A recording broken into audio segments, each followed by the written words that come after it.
Hello everyone, and welcome to episode 7 of Disco Elysium. It's been a couple days since our last episode, only because of, work and stuff.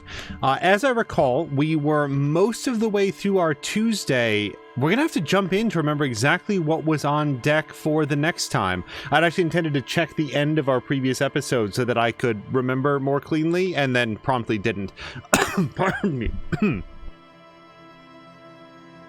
Sorry, that cough came completely out of nowhere. All right, let's go ahead and jump in. I'm going to hit continue, but we'll have to check the journal once we get in. Yeah, skill points can also buy new cabinet slots or forget old thought cabinet slots, and I don't want to do that. Now, we do have a skill point. We have one skill point. We're 15 points away from the next one. Before I commit to anything, let's take a quick look at our map.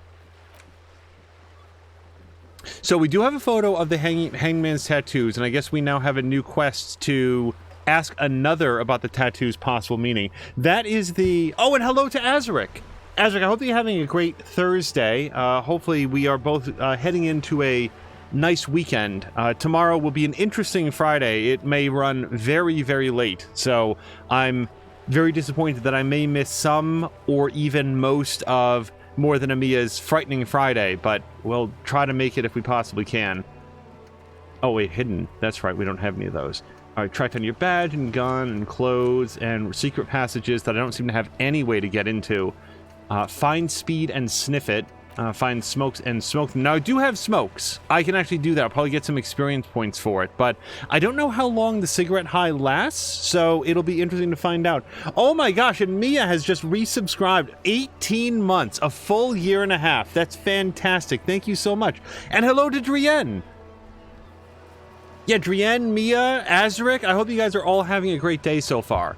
I do want to get a smoke. Right, I'm not worried about that guy. He's going to be fine on Wednesday. Tattoos possible meaning. Got it. Talk to Titus and establish authority. I need a way higher authority score. Also, so this is something that I was just thinking, and as always, I'm going to be very, very upfront if I ever look anything up. So far, I've not looked up anything. I haven't looked at other people's playthroughs or anything like that. One thing that it was occurring to me is that so far I've put a lot of points into things that allow me to know things, like logic and encyclopedia and conceptualization. And I have put, like, a point into suggestion and a point into authority now that I look at it. I think what I need to start doing is putting more points into things that allow me to do things, like assert myself. It's not going to be very physical, and it's not going to be very hand-eye coordinating, but I think I might drop another point into authority. I guess I'm thinking, what good is having high rhetoric or high conceptualization if I can't act on the things that I'm learning? So I'm very likely to put something into authority here, but before we do that, let's go back to map. Just want to see if there's anything in here that I might want to re-roll on. Wait, the policeman's cloak is savoir-faire? That's odd. I thought it was like an athletics check. Oh my gosh, it's pardon me. Apparently my evening allergies are catching up with me all at once right now, even though they weren't bothering me. Drienne said I can't stick around with the volume up for spoilers, but I'll be lurking a bit in chat. Well, if somebody can just let Drienne thank you very, very much, and I hope that they're having a great evening. And Moo, same to you. All right, so conceptualization. See, I might want to have those sunglasses. That wouldn't be the worst thing. Most of the rest of this stuff, like, I don't really want to spend points in Inland Empire. I don't like Inland Empire very much. Inland Empire is very abstract, very imaginative.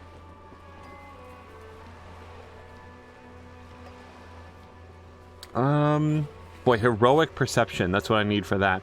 So, yeah, I think I'm going to put a point into... Okay, wait, before I commit to that, though, the only other thing that I might want to look at is my thought cabinet, because I could learn about Mazovian socioeconomics or regular law official. And regular law official would actually suppress Inland Empire for about an hour.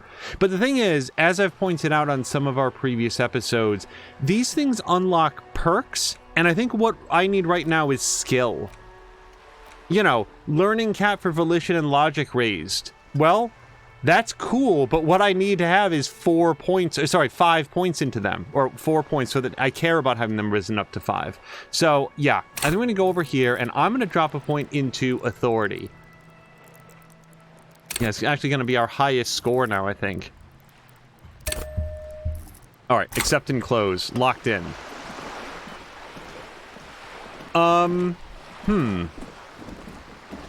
Oh, you know what? That was the other thing. That's what it was. We're supposed to go find the smoker on the balcony who's going to come out after 2100. So we have, what, about 2 hours?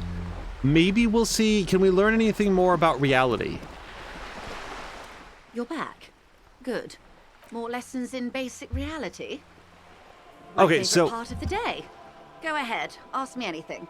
So Joyce here has been referencing my character's memory loss as acute encephalopathy. So let's ask her about that.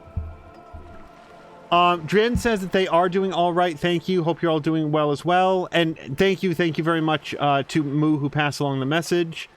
I mean, I care too, but Angel hopes you're having a good evening. Very true. All right, so let's ask about acute encephalopathy.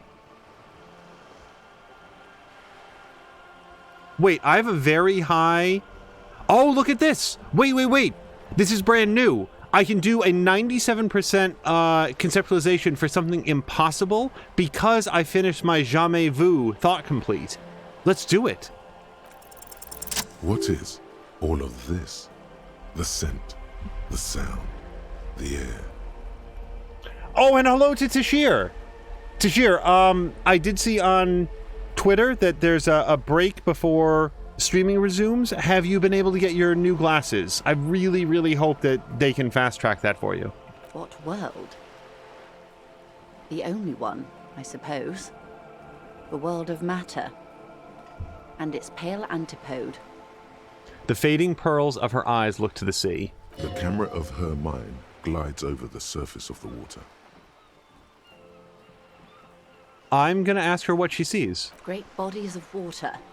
Forest-covered surfaces. Clusters of light where the cities lie. You've seen the montage. We all have. This world is enough. She concludes. There is a term of endearment they coined for it. In the DeLorean century. When humanity was high on this world. Discovering more and more of it. These archipelagos included. What is it? Elysium. So far the name Disco Elysium has not really made very much sense to me. My character does seem to have a little bit of a thing for disco based on the way that he dresses, and there's disco balls that we've seen, like disco as a genre does exist in the world. This is the first invocation of Elysium. The world needs a term of endearment. It does. There are those who would call it hell. Apparently my character's unfamiliar with the concept of hell. A term of hatred that originates, like many such things, with the Mesk petro-fascists.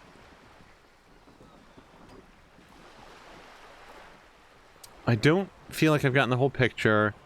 Yeah, no, I don't feel like I've gotten the whole picture. I want to hear what she has to say. Oh, you want a picture of the world? There is no complete set yet, dear. They're having some trouble reaching orbit. How come? Great things are difficult to achieve. For now, we're viewing the world from the inside, sideways. Well, inside, sideways, I understand what we're talking about, I think. Is it I assume it's a ball. That's looking less and less likely, Detective.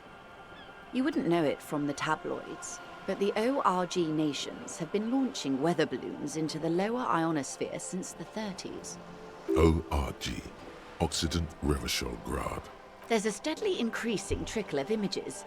Between the big three, they're piecing together a dark grey corona.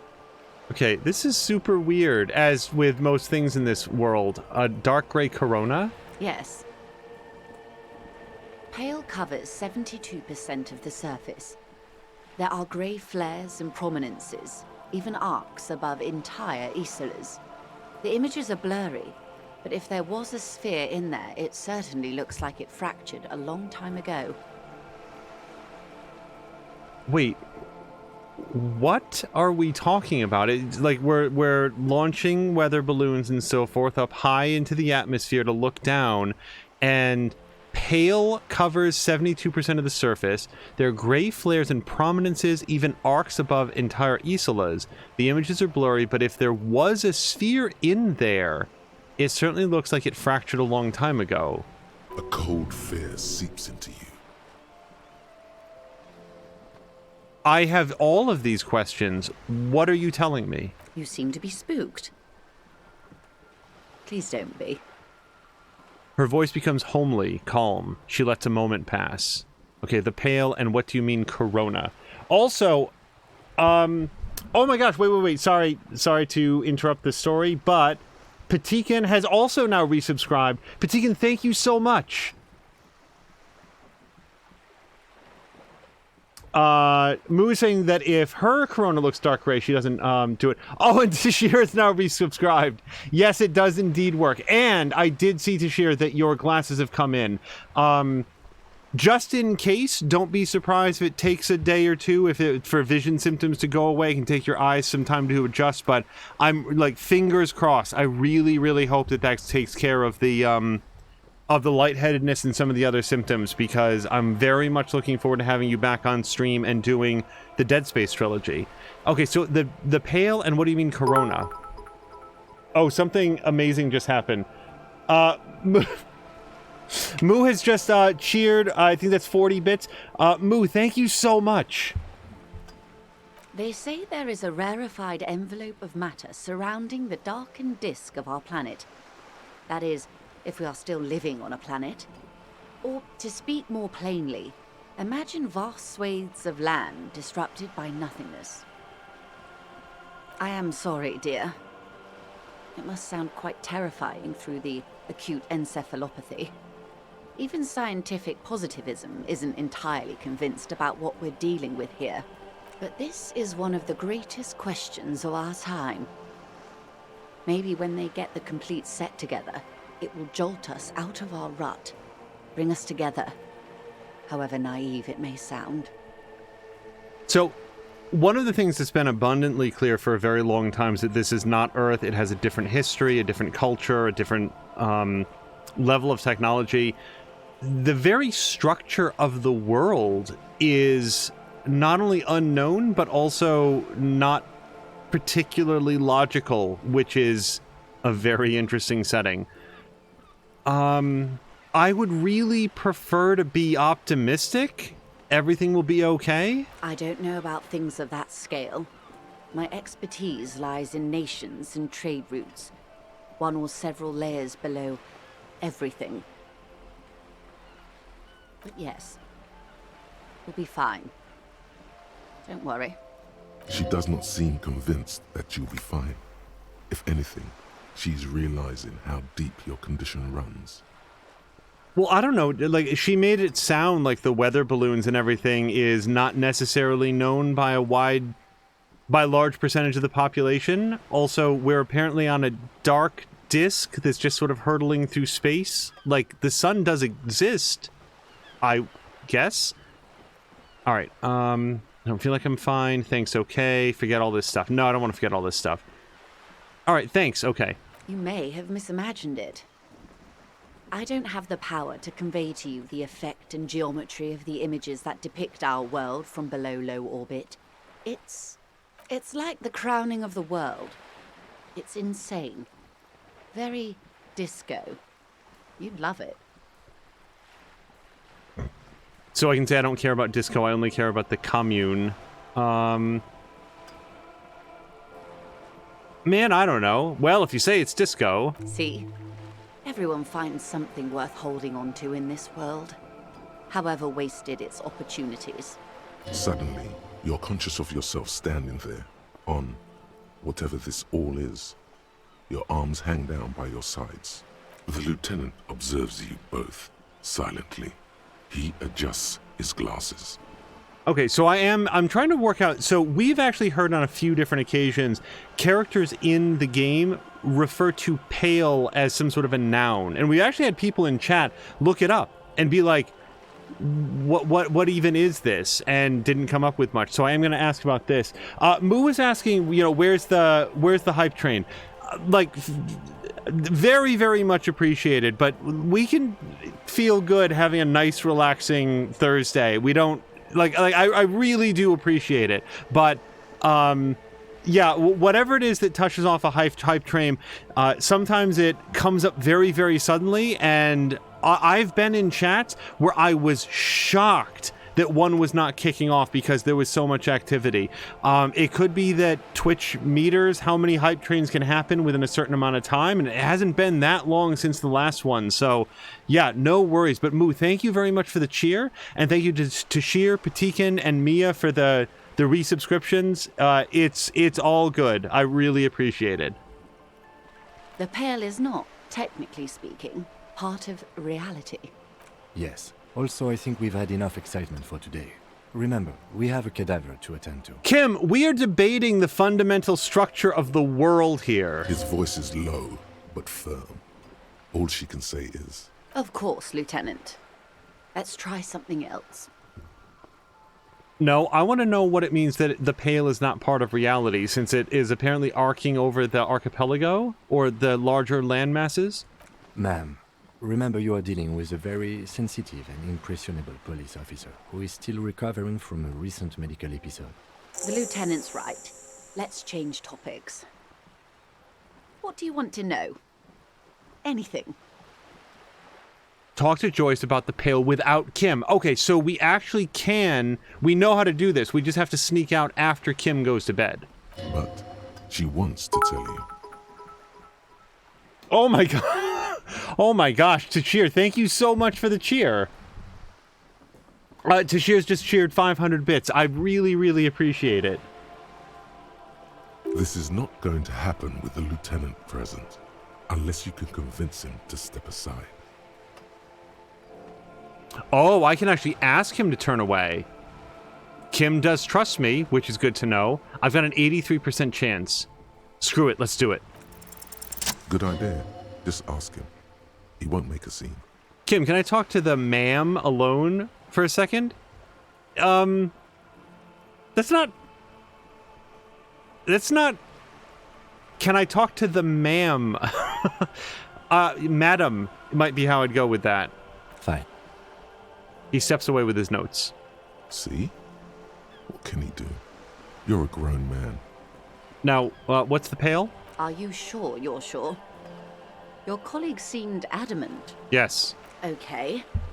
The Pale is the most dominant geological feature of the world, Detective. The separative tissue between the islas. It is the inter-islary mass. What's an isla? Isla is a Messinian word for a continent of matter, enveloped on all sides by the Pale. Also, isolation, or landmass. We used to believe there was only one. In the last 4 centuries, we have discovered 7. Oh my gosh. Moo has gifted subs to Drienne and Samalander. Patikin's asking, did they remove that warning thingy as well, like when a hype train is about to go off? Yes, Samalander saying thank you. Mia's also saying thank you. No, for what it's worth, because Mia had said maybe some adjustments were made. I promise neither have made any changes at all to the hype train. It's always super exciting when it cuts off. I don't know what does and does not. I remember the last time that happened, it was like, it was so sudden. It was like, and I remember asking, like, wait, because I'd been in streams with, like, Tashir, I think, in particular, where there were so many resubscriptions and stuff all in a short amount of time, and, like, a hype train didn't tick off. Patikin saying Twitch was testing out a feature where you could see how much was needed to start a hype train. Yeah, there hasn't been... Yeah, Patikin saying, but I haven't seen it in a long time. Yeah, I don't know either. But it's like the support is really very, very much appreciated. Yeah, that's as much as I can say. So I always thought that Isola was like continent, but like water exists. So what's the Pale? It's not the ocean. Where? Okay, I have so many questions about this. Mundi, Seol, Samara, Ilmara, Grad, Katla, and this, Insulinde. And the Insulinde is... An oceanic isola. It comprises mostly of water. Muindi is the largest, Katla the coldest, Insulinde the bluest. What can I say? Each is perishing and dear. And what's the Pale like? Achromatic, odorless, featureless. The Pale is the enemy of matter and life. It is not like any other, or anything in the world. It is the transition state of being into nothingness. The negation of being. That's right. The negation of being. She tightens her hood around her neck. It's cold outside. Yes, and cold in our bones as well. This is... So the Isolas are separated by some sort of inert matter field? And then how do they get from one to the other? I always assumed that they just sailed on the ocean, but this is an oceanic Isola. It's like shards of a shared matter plane floating in close proximity to one another. Now I'm curious how they move from... Yeah, actually, that's one of the questions here.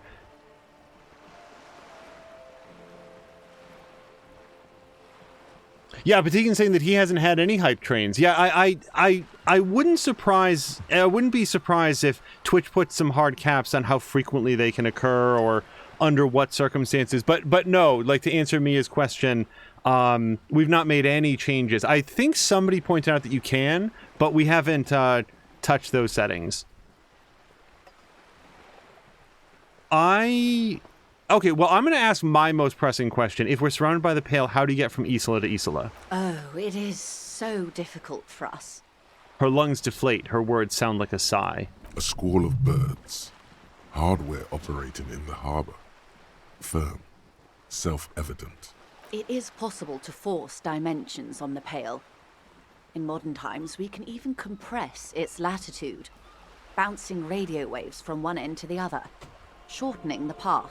But it is still hard for humans to navigate the Pale without getting lost, or having our minds damaged. Is the Pale here? No, Detective. We're safe. It begins there, 6,000 kilometers to the north, and even more to the south, east, and west. You are in the middle of the Isola. As your gaze instinctively turns north, a small black pit opens up in your stomach. 6,000 kilometers from the edge of the world. Yes. That is enough. Many cities are built much closer. And pointing north there? An uproar of matter, darling. Rising into the Pale. Rolling. Evaporating even. A great vision. The area of transition between the world and the Pale is called Porch Collapse. Imagine a grey coronal mist, cold vapor marked by spores of an opportunistic microorganism, a mold that's adapted to grow at the edge of the unrest. It's the most disco thing you will ever see. Boy, disco is way more hardcore and ephemeral than I thought it was. What are its physical qualities? The Pale, I mean. It's difficult to describe, or even measure. Something whose fundamental property is the suspension of properties. Physical, epistemological, linguistic. The further into Pale you travel, the steeper the degree of suspension, right down to the mathematical. Numbers stop working. No one has yet passed the number barrier. It may be impossible.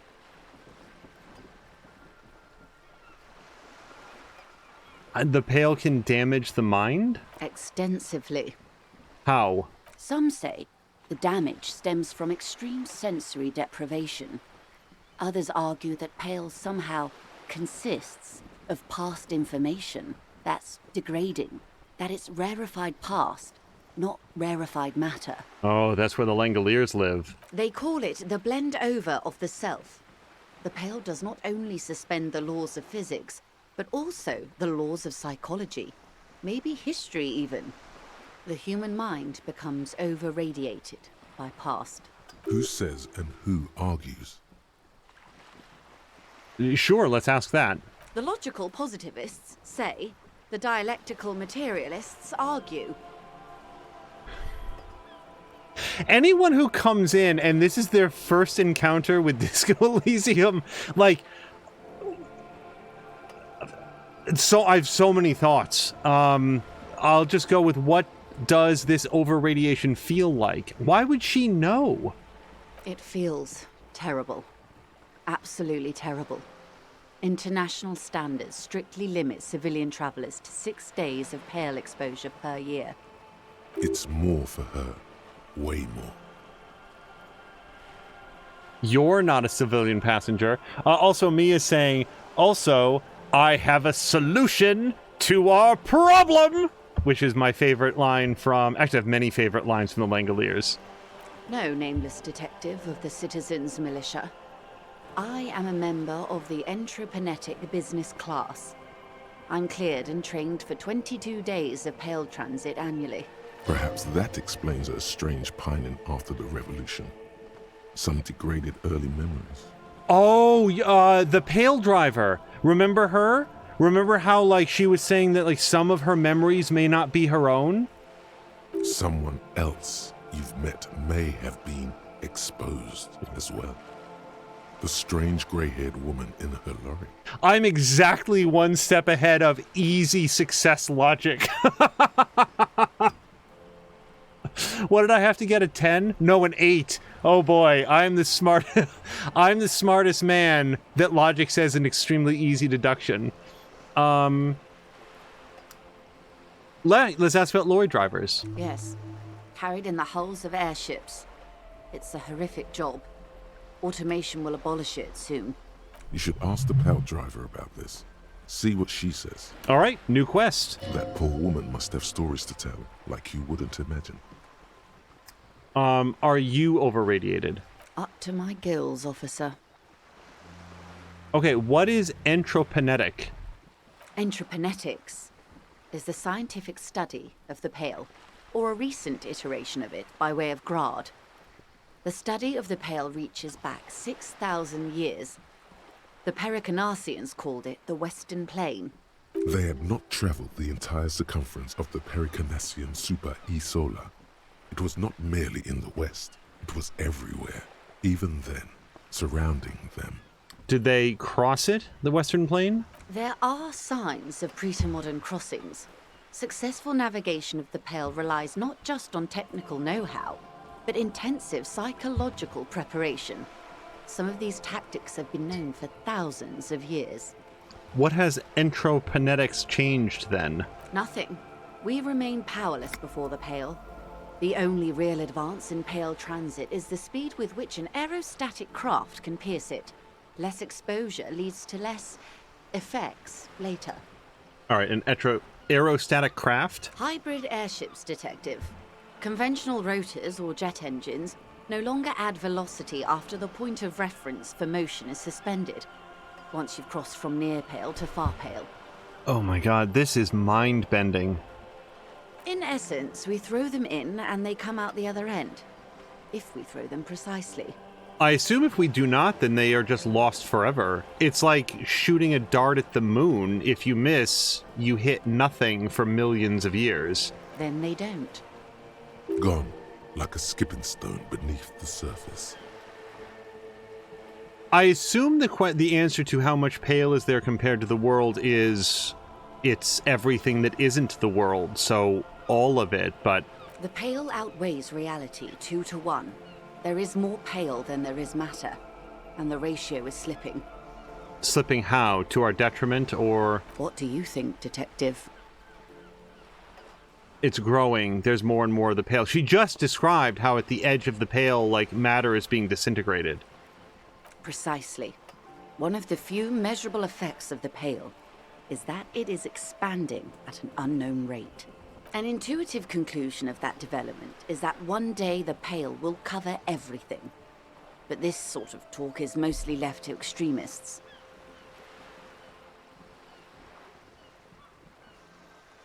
So note that she doesn't say that she's not an extremist. I'm not really the silent type in this game at all. It sounds like it's going to happen. Most people, and indeed most private and government sector organizations, entire civilizations and religions even, find handy ways to ignore or downplay that knowledge. I suggest you do the same. Off we go. You see the hanged man's mouth open. Off we go into the wild Pale yonder. One and all. They say Pale is death, but for the universe. Why should we just leave, and the world get left behind? It actually, you know, I sort of jokingly brought it up, but it actually does remind me of The Langoliers. Spoiler alert for a very old Stephen King book, or it's a short story, I think it was, and movie. But the premise of The Langoliers is that when the present moment is over, we move on as life, and everything that we have, the world, the cars, the sandwiches, are all left behind and then sort of cleaned up by the universe. And what is left after that is just this endless, vague expanse of darkness. And that's kind of what the Pale sounds like. I guess we'll return to reality. Yes, sweet reality. But before we do, tell me, Detective. Hello to Jägermeister. Is this the first time you're hearing this? Do you really not remember anything? I can no longer perceive any reason at all to be cagey or hesitant with her. I am slowly getting a sense of who I am. Yeah. Beyond curious. Tell me, what do you think of the Pale? All right. Here are options. It's terrifying. It's disco. It'll end all life. That we continue to persist at all is a testament to our faith in one another. Its advance can only be stopped with immediate, total, ruthless communism. A powerful anti-communist force, perhaps too powerful, but still, they have it coming. I'm worried. I have to say, it doesn't sound very liberal to me. I don't know how you've all survived with it. It's a huge accomplishment. That sounds actually like my favorite so far. Who am I to think anything of it? No. Here's the thing. They have somehow managed to... So here's what we know about the world. We've got a collection of terrestrial shards that are floating, or at least existent, in this blank space. And in the blank space, time, logic, reason, the laws of physics, the human mind, everything stops functioning normally. And yet, they've found a way to basically pierce the space from one landmass to another to explore and introduce each other to predatory capitalism and racism. That is, in the worst possible way, a real legitimate accomplishment. So I'm going to acknowledge that. Now I'm left really wondering, if these people had never crossed from one area to the other, would they have been better off? Or which of them would have been better off? Boy, this reframes everything that we thought we knew about the history of the revolution and Revachol. Wait. Yeah, because remember, she said that this area was like a self-sustainable island that could support up to 200 million people. And there's thousands and thousands of miles of ocean between us and the Pale. It's expanding at an unknown rate. They might be looking at this as an area that they could evacuate to. This is so weird. It's a huge accomplishment. Mm-hmm. Her eyes tense. Crow's feet radiate from them. She observes you, your bloodshot eyes and swollen face. You really didn't know. This does not spell good for the investigation, Detective. If you don't know even this, then... She stops mid-sentence. Okay, so I read it wrong. Clearly, this is just a well-known thing, and, like, the degree of nihilism that we see in the world also suddenly makes a lot more sense. It's under control. The investigation will be my masterpiece, one they'll remember me by. I'm in serious trouble. It'll be a fucking disaster. I know it. All those people will die. I am going to say... You know what? I think it's time to go big. I'm sorry. Jägermeister, we're in like a really, really like weird ass moment in the game. So if I've not said hello to you, hello. This game is really a lot right now. This investigation will be my masterpiece, the one they remember me by. I hope so. I truly do. If I may suggest, hold on to your colleague, Kitsuragi. I ran a check on him and he is very competent. In the meanwhile... Some of that assurance is meant for herself, as much as it's meant for you. She must have a lot on the line here. You have me. I will assist you in any way I can, even if we have to do it one basic term at a time. She gives you a slight bow. If she and I are not friends, I don't know what we are at this point. Like, I've spent more time talking to her than every other character combined. Also, I just got another skill point. Do I want to put another point into authority? I mean, I'm kind of inclined to. Either that or suggestion. I like having options for how I do things. Then again, I do have a specific goal right now to prove my authority to what's-his-face in the bar. And if I can't do it there, I'm never going to make any progress. Yeah, let's do it. Level up. Authority. Done. Good. You have not passed out from it. Perhaps I worried for nothing. Are we still on the reality lowdown, or should we do actual police work now? Kim, we can't do any police work for another half hour. Actually, 90 minutes. That was fucking insane, Kim. Yeah, I'm gonna go with that was fucking insane. Yes, well, the rest of us have dealt with it for thousands of years, so... He looks around a little uncomfortable now. You will have to deal with it, too, the lieutenant thinks. This is why I didn't want you to know. Okay, do I want some more reality lowdown? I gotta say, this last dose might take a little bit to digest. Let's get to work. Good luck, detectives. She nods you goodbye. Okay, so we can talk to her some more a little bit later. I want to go talk to the Pale Driver.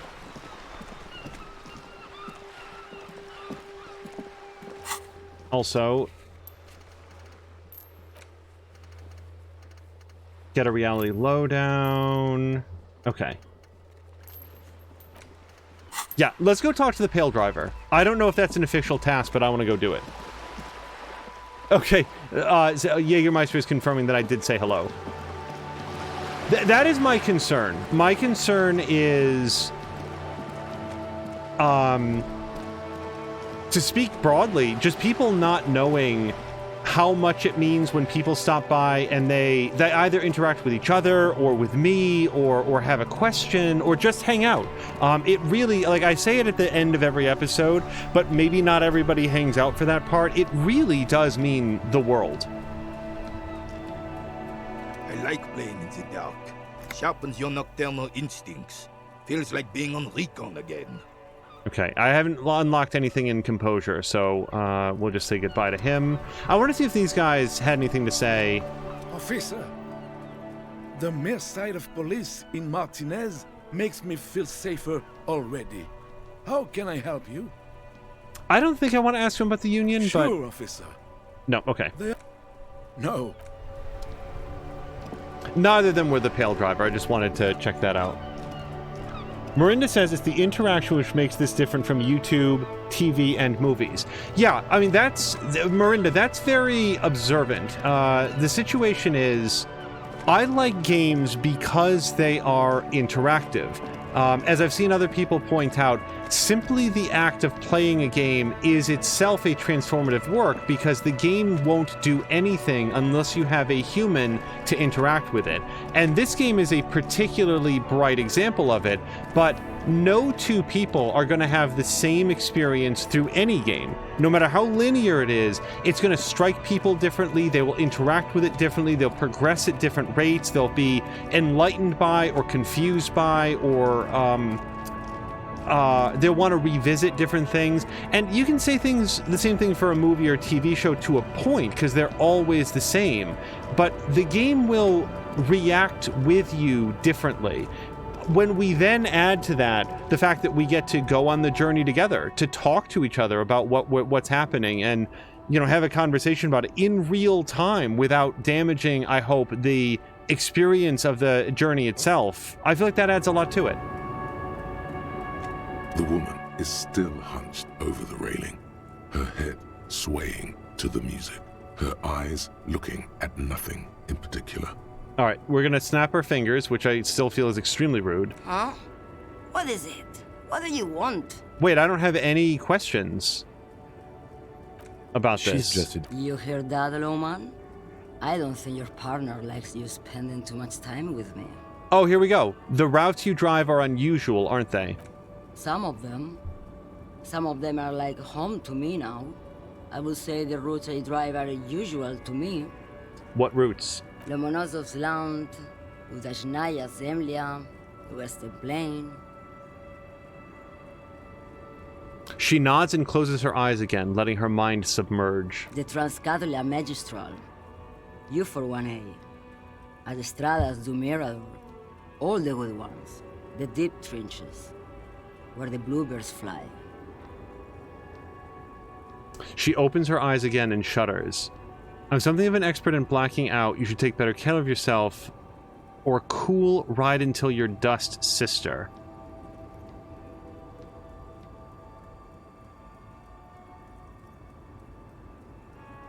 You know something? I feel like... Here's the thing. She's made her choices. I feel like having a total stranger walk up to you and sort of lecture you about how your life should be conducted differently. It's not that I don't think that I would like her to take better care of herself, but who am I doing that for? Is it for her benefit? I don't feel like it is. So, rock on, lady. Irmao. I already am dust. I think I know what's going on with you. And what is that? She sticks a filterless cigarette into a cigarette holder and reaches for the light. You're a pail driver, lady named Pail Driver. You transport goods through the pail. Great. He asked the Pines rep about the pail, and now he's talking to everyone about it. Oh man, Kim Kutsuragi is not happy about the fact that I, read ahead in the strategy guide or whatever. That's a metaphor, everybody. Yeah, it's actually a reference to a very specific thing from Ultima 7 that I did by accident. And that's another story for another day. The lieutenant concedes with a head shake. Fine, then. Just try not to black out again, and don't contemplate. We don't have time for that. I am drawing existential conclusions from this. Everything is related to the pail, my condition in the case, everything, it's all entropinetic. Do we think that's possible? I have lost all of my memory of everything, including very important personal relationships, like apparently the fact that I have an ex-wife. I don't remember anything except the contents of my own mind, including things that, Encyclopedia tells me. But why would that be related to the pail? Nah.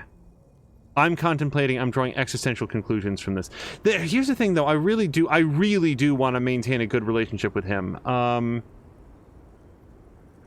Okay, I'm going to say it's just for detective work. That is exactly what I didn't want you to do. Ma'am, my partner wanted to know if you work in pail transport. No offense. But your partner? She lights a cigarette. A white and silver cloud of smoke disappears into her mouth. Seems like a bit of an idiot. Hey, who are you calling a bit? She breathes out. The air tastes sweet. I blacked out after a night of heavy drinking, and I lost all memory of the world. We might as well say it. I mean, like, if Kim hasn't worked that out by now. Oh, yeah, desperately protesting that I'm not an idiot.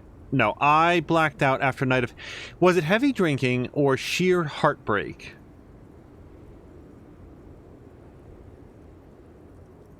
I really don't know.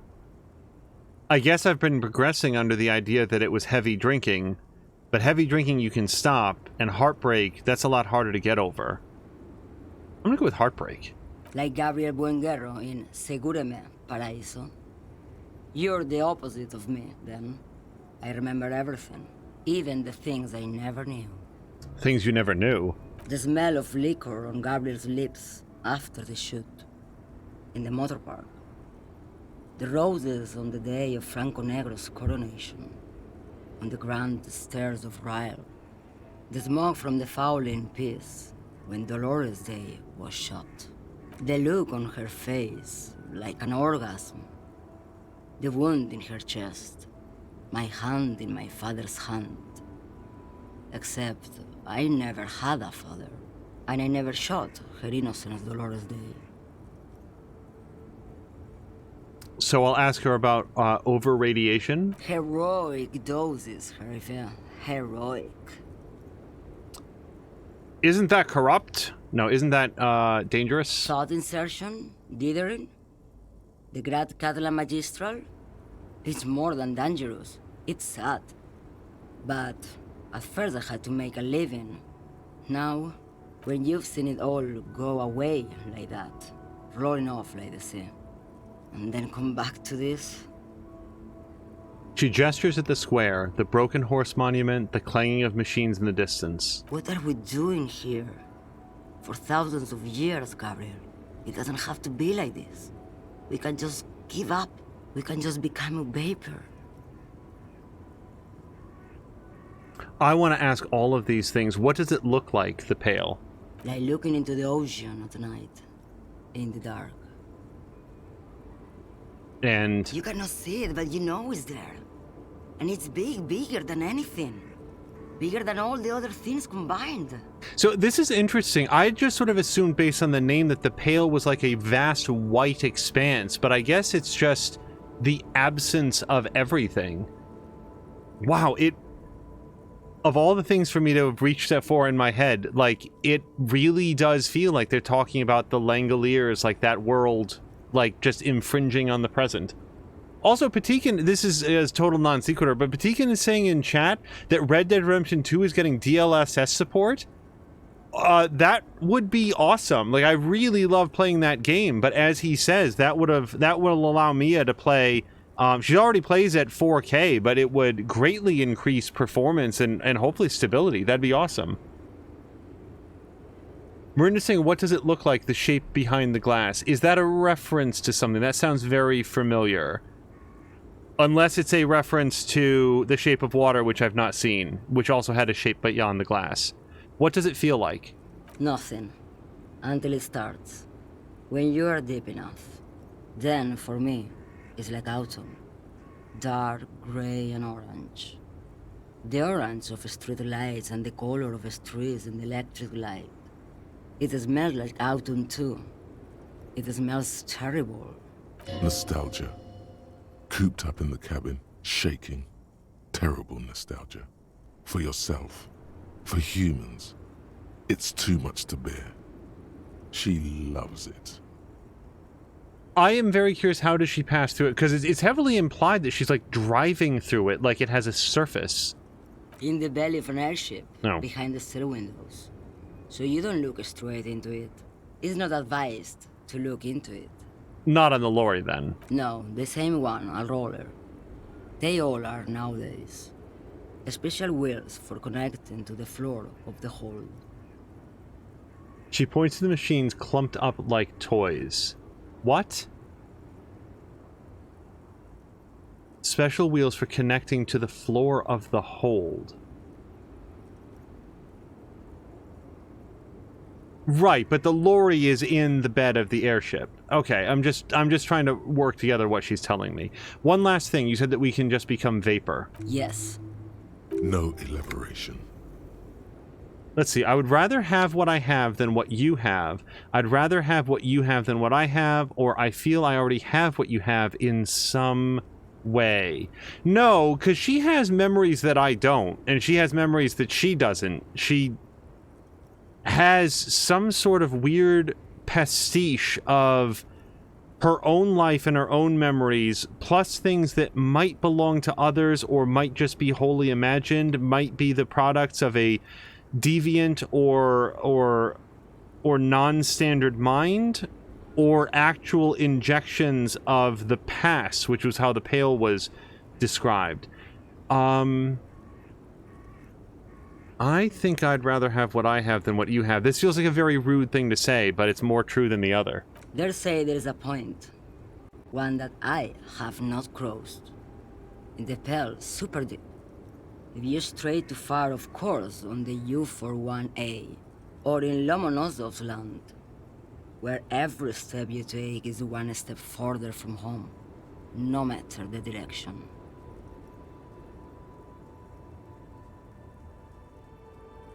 It's a point you cannot come back from. Your mind becomes so radiant with the past, there is a flip. Instead of writing, it erases memory, nearing some kind of indescribable finale. Maybe you've been down the motorway south? She looks at her cigarette. It's almost out. She has swallowed hungrily, then at you. And I'm going to ask the motorway south? It's a story as lone horsemen tell. Lone horsemen, Sheriff, not Pale drivers. Way beyond the established Pale that's lit by radio frequencies, where it goes silent and dark, and the process begins, erasure, kilometer by kilometer, in any direction. The motorway south is a road you cannot come back from. In the center of this town, there's a ghostly motorway, she sang.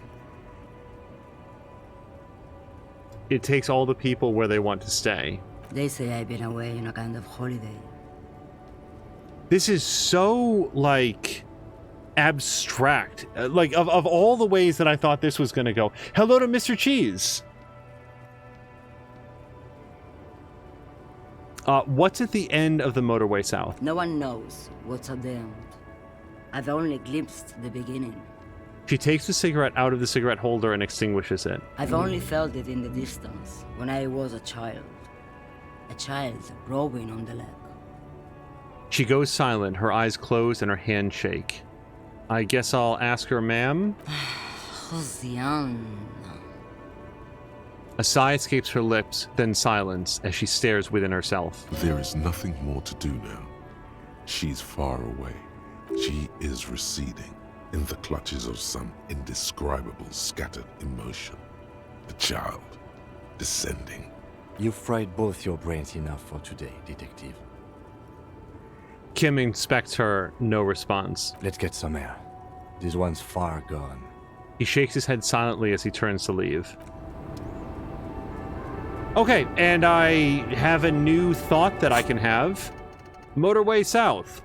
At the edge of the map, the landmass begins to disintegrate into pure trigonometry. The ocean melts, becoming a tangle of sines and cosines. The mountain range turns into sharp-angled azimuth. Its green rain shadow dithers like music turning into a waveform, and then vanishes.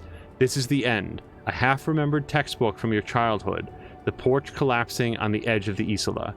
A transition from reality to Pale. A single vector shouts out like a rocket. It's the motorway south, splintering off from the known Pale. To where does it go? So that one is going to take... So I lose one visual calculus for 8 hours. That's most of an investigation day, based on the way that I talk to people. Still, I kind of want to get that one. Mr. Cheese is asking if I've played Biomutant. I have not, but I have to say that both He Who Dies and Bomb First have been making a hell of a case for it. I guess it just got a big patch that really fixed a lot of the issues that people were having with it. So, no, I have not played it yet.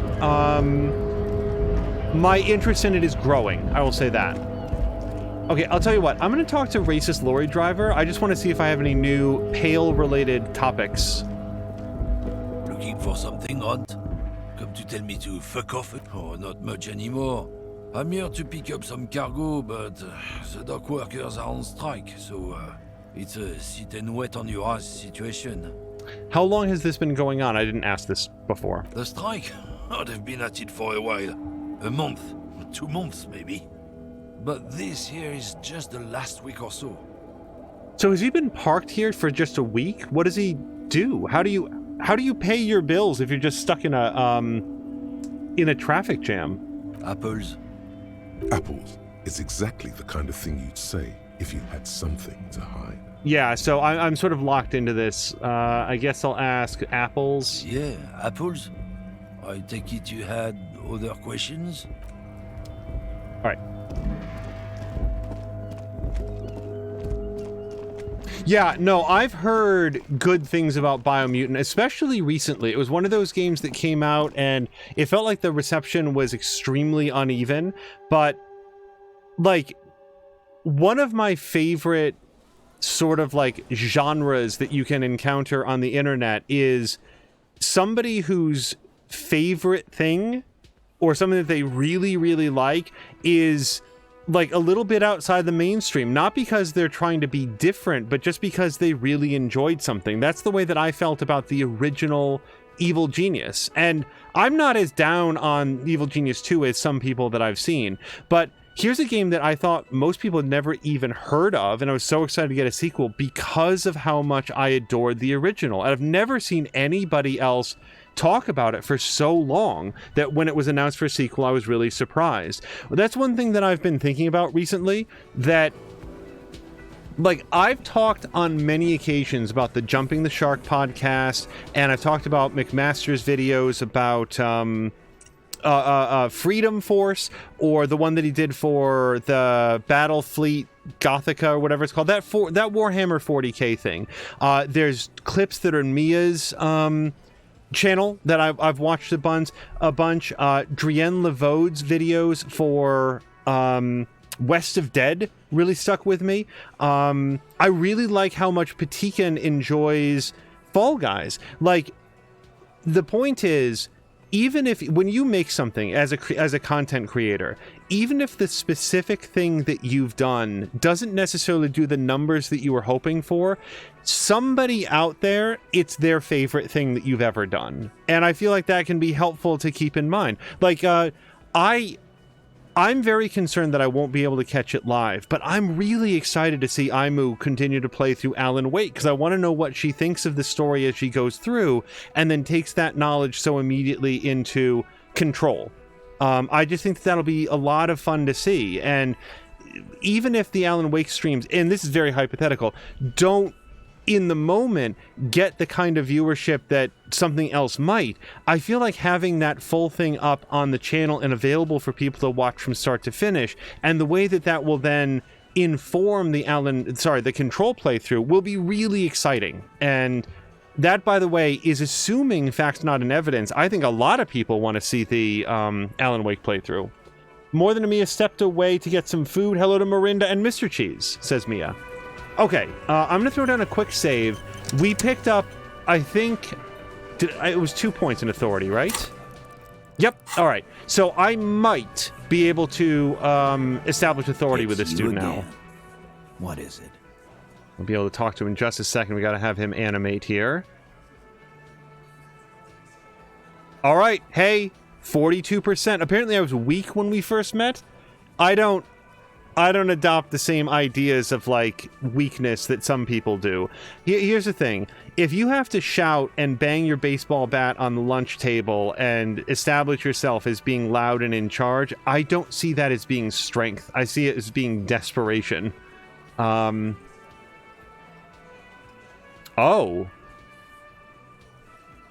I have some new dialogue here about Joyce. The merc you hanged. Oh, Joyce the lady. Okay, Joyce the the Wild Pines representative. So, shit. Let's go ahead and give a godly roll, 42%. This time it's going to work. You already ruled out the first bad option that didn't. Okay, it clearly is not going to work. The only thing I'm keeping this town is going to hell and you're not helping. I'm not going to point my finger. Kim, I need your gun. No, we're still not doing it. That's it? That's all I got? Did you already try the gun thing? I hear the gun thing is excellent and has great results. I think you are lying through your teeth, Authority. You're probably right. The others are only there for filler. To make the gun thing. Oh, the game. Mia, the game is trolling the shit out of me right now. It really wants me to draw my gun, or Kim's gun. Should we do this? I don't want to point my finger. He's going to break it, and I'm going to lose a point of health. Kim, I need your gun. Why? Oh, you're not going to believe it. This is not what he thinks it is. This is a great idea. I'm afraid it's not what you think it is either.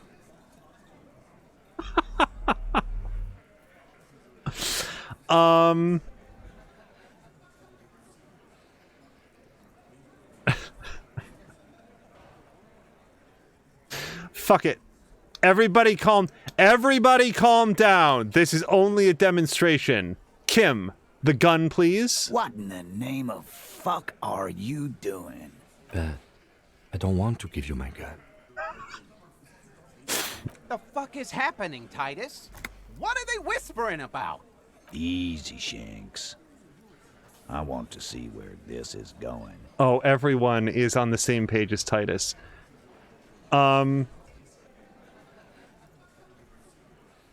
I desperately want to turn back. You guys, I'm going to die. Here's the thing, because I don't reload after these choices. I know everybody wants to see this. If I do this, this man is either going to club me to death with the grip of the gun until the teeth come out of my head, or I'm going to, like, shoot myself. I'm going to lose all respect for Kim. I can't do this. I know everybody wants to see this. I really don't think that I can.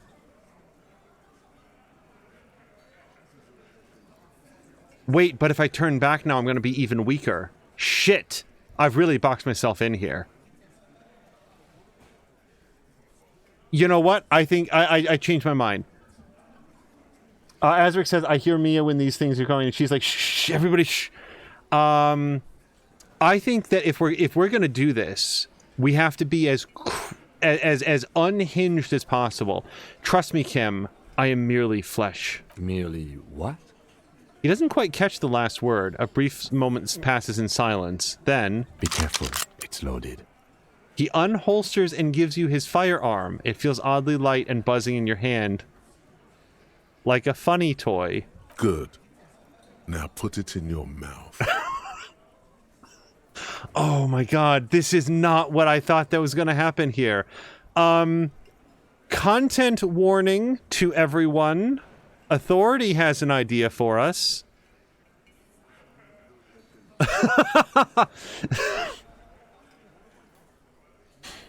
Behold the demonstration. Give the gun back. This is getting too scary.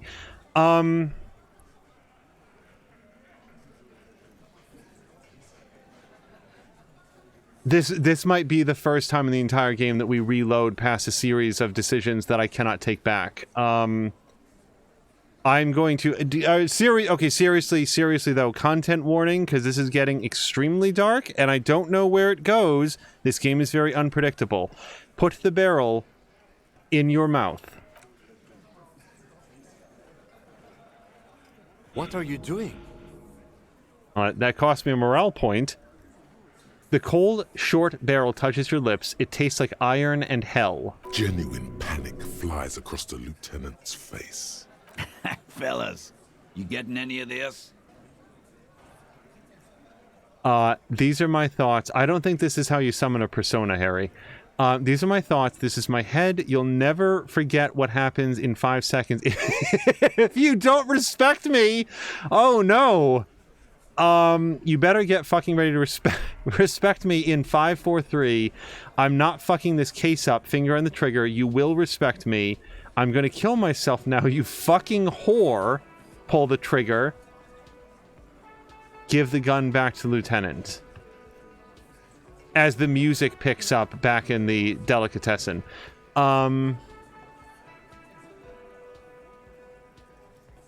No, you know what? I have to be as unhinged as possible, remember? These are my thoughts and this is my head. What in the name of motherfuck? He looks closer, squinting at you. Acidic taste on your lips. Corrosive. Once as a child, you put your tongue against the rail. It was winter. That was a long time ago. The fuck is he saying? Some insane shit. Nothing. Give me the gun. Well, I have alarmed them, which is good.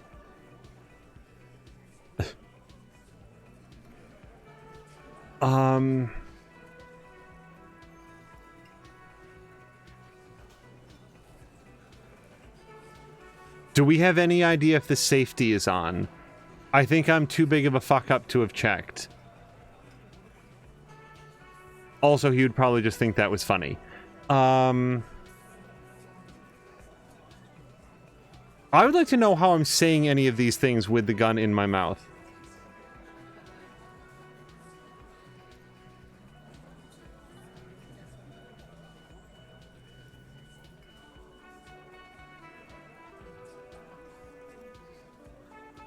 The silence here is that I'm earnestly thinking about what I want to do here.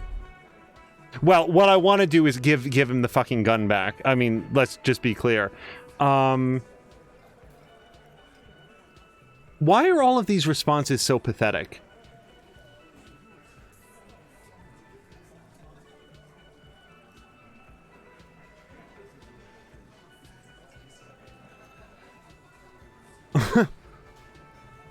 Here's the okay. Let's talk it through. You'll never forget what happens in 5 seconds if you don't respect me. That sounds so pleading. It's so mewling. It's so desperate. Like, you cannot get respect by shouting at someone. Look at these two, by the way, just enjoying their drinks. You better get ready to fucking respect me in 5, 4, 3, and then he's just gonna say 2, 1. And, like, try to call your bluff. I'm just letting you know that that's what's going to happen. I'm not fucking this case up. Finger on the trigger. You will respect me. What happens if he doesn't? It's such an empty, like, threat. All of this is an empty threat. Or I can say I'm going to kill myself now, you fucking whore, and pull the trigger. I don't want to die. Which is part of the problem with this particular gambit.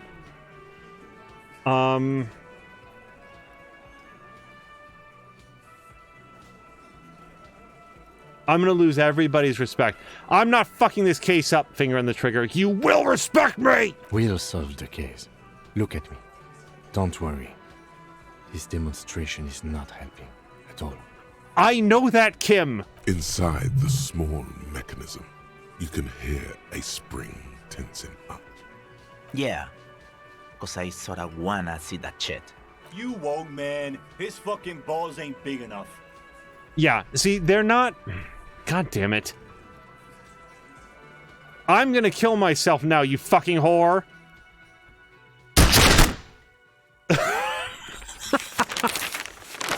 Deranged cop kills himself. Citizens in shock as a deranged law official reportedly from the 41st precinct shot himself in the head last night in the middle of a crowded cafeteria in downtown Martinez. The exact details of the incident have not been revealed, but first-hand witnesses claim that the officer was making a point.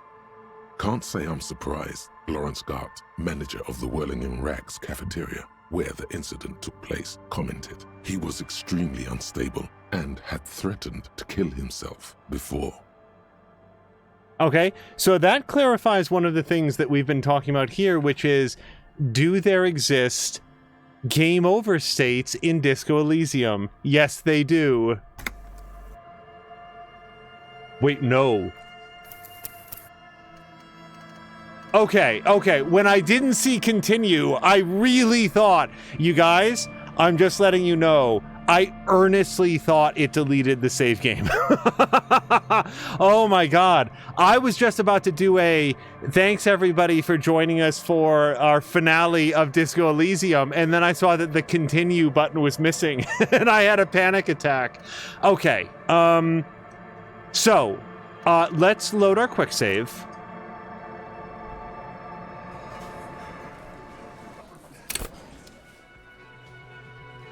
Okay, so, here's what doesn't happen.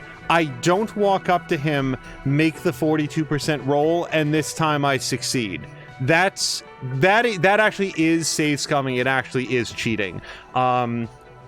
Now, what I should do is take the roll, fail it, and then do like the next pathetic thing on the list that makes me out to look like a bad guy. So instead, I'm going to thread the needle between those two things, and rather than cheating for success or failing to learn from my mistake, I'm not going to talk to him until I can get one additional point into authority. And that's, Fox McCloud wants me to psych him out. Fox...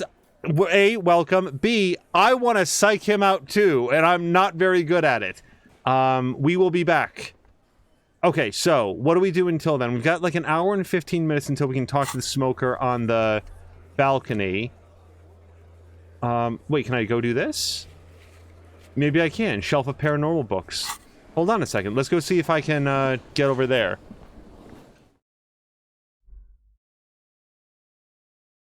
Oh, hello to Grumpy, who asked, am I in time for Angel's Stroke? You're in time for me to be very, very alarmed for a split second.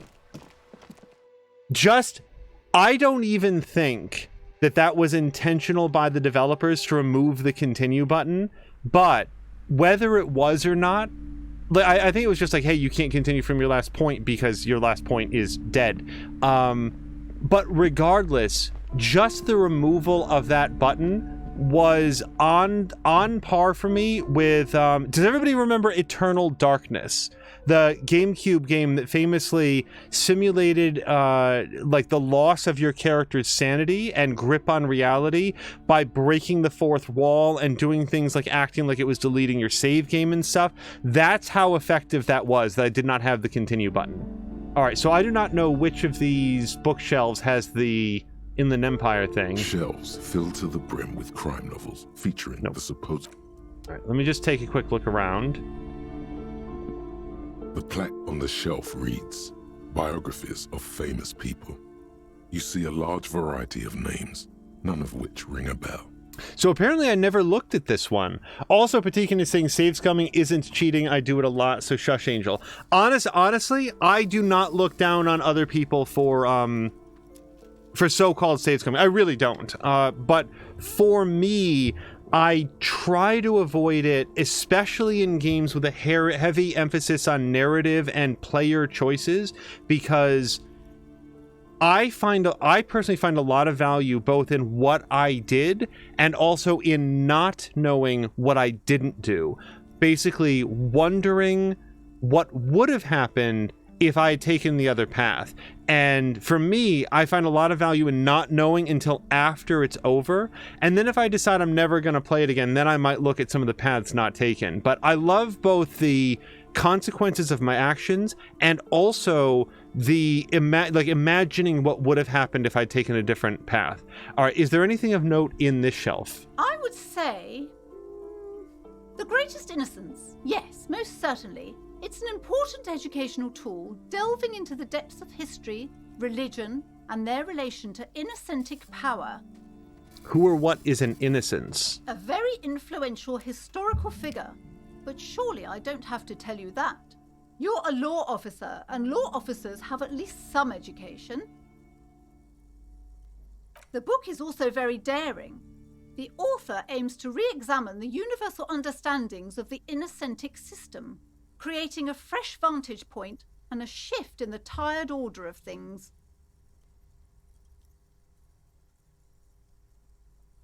So number one seems very dim to me, so we're going to go with, so you recommend it? Certainly. It's prudent for a person to have at least an elementary understanding of history and society.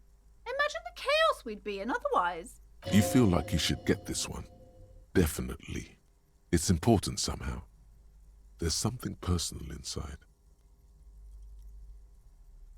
Wow, I usually don't listen to Inland Empire, but the last time the game said to me in any way, you need to do this, it's very important, we actually did get something pretty cool out of it. So I'm gonna buy this, Inland Empire. You sold me on it. A true cultural touchstone. Enjoy the read. I'm gonna look through the display of books. Browsing through all the books with all their names makes your head spin. None of these seem important or relevant. It's all just vapid egoism. Suddenly, a particularly odd title catches your eye.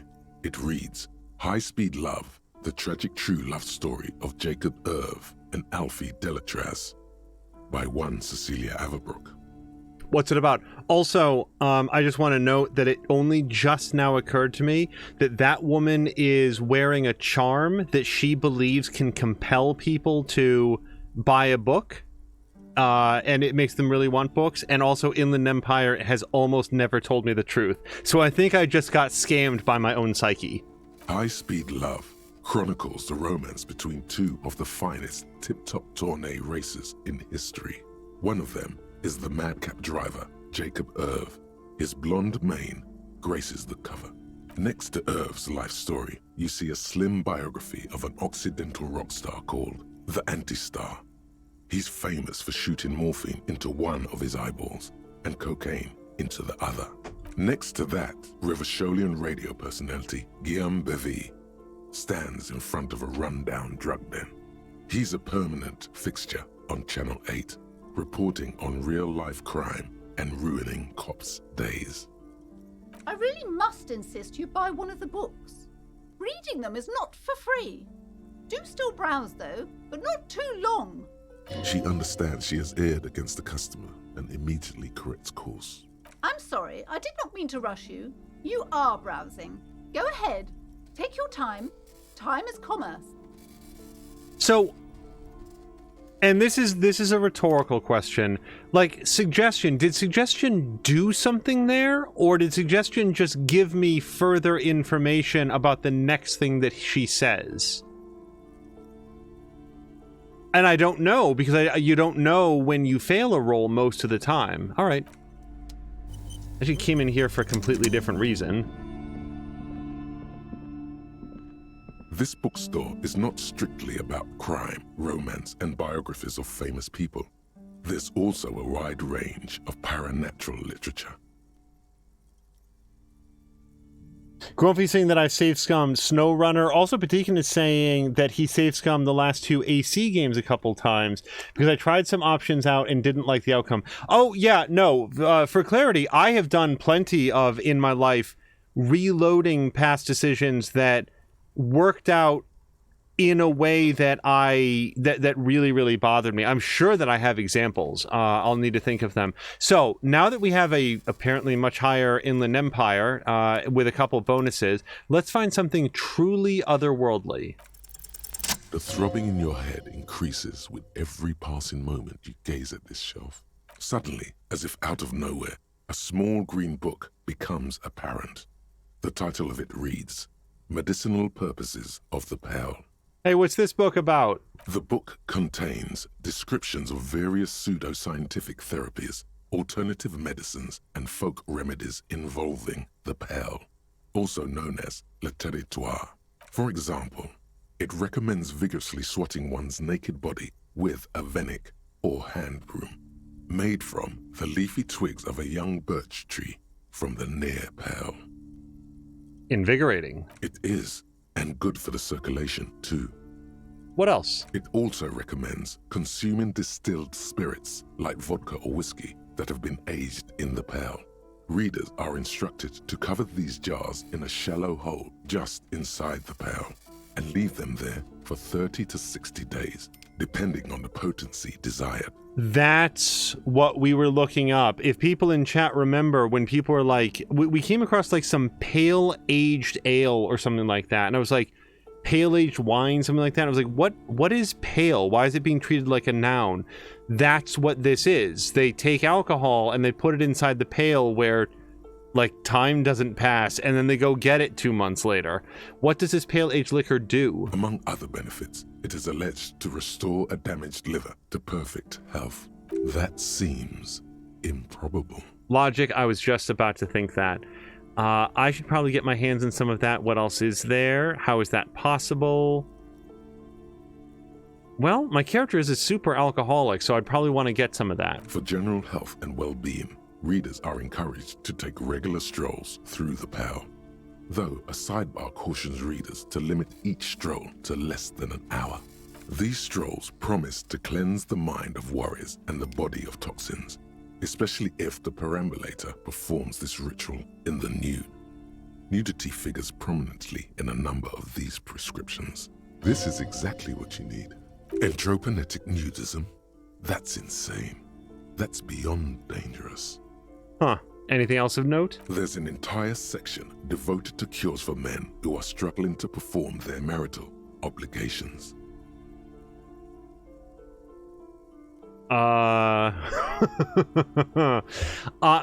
So here's what happened. A, I understood what it was getting at. B, I then thought about making a joke about killing spiders and opening jars.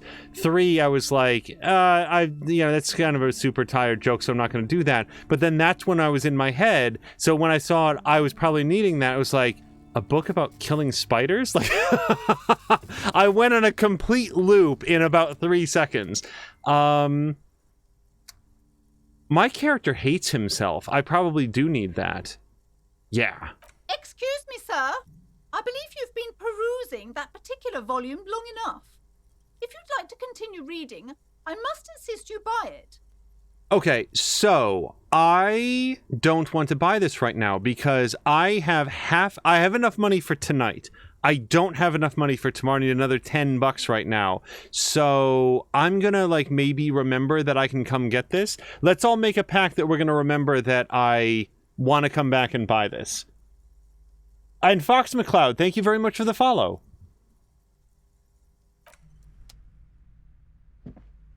Now, on the plus side, I have a book to read, so I can now advance the clock and do something constructive with my time. Yep, so now we've got that. All right.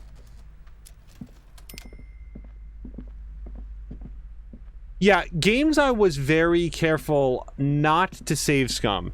Basically, anything that falls into the narrative game genre, which this isn't really, but all the Telltale games, Life is Strange, Heavy Rain. Did I play any other David Cage games? Oh, Indigo Prophecy. When I make a decision in those games, no matter what the outcome is, I need to see how it plays out, and I need my choices to matter. Games that I've saved scum the shit out of, XCOM 2, the XCOM game that preceded it, which is not the first one. I sometimes whatever.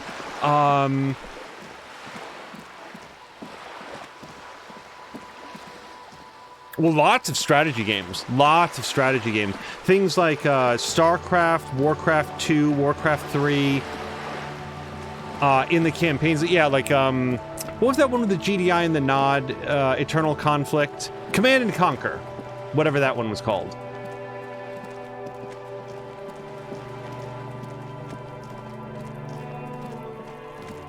If I would build up a big force and then go attack and I wound up dying, I would just reload past that rather than rebuild everything.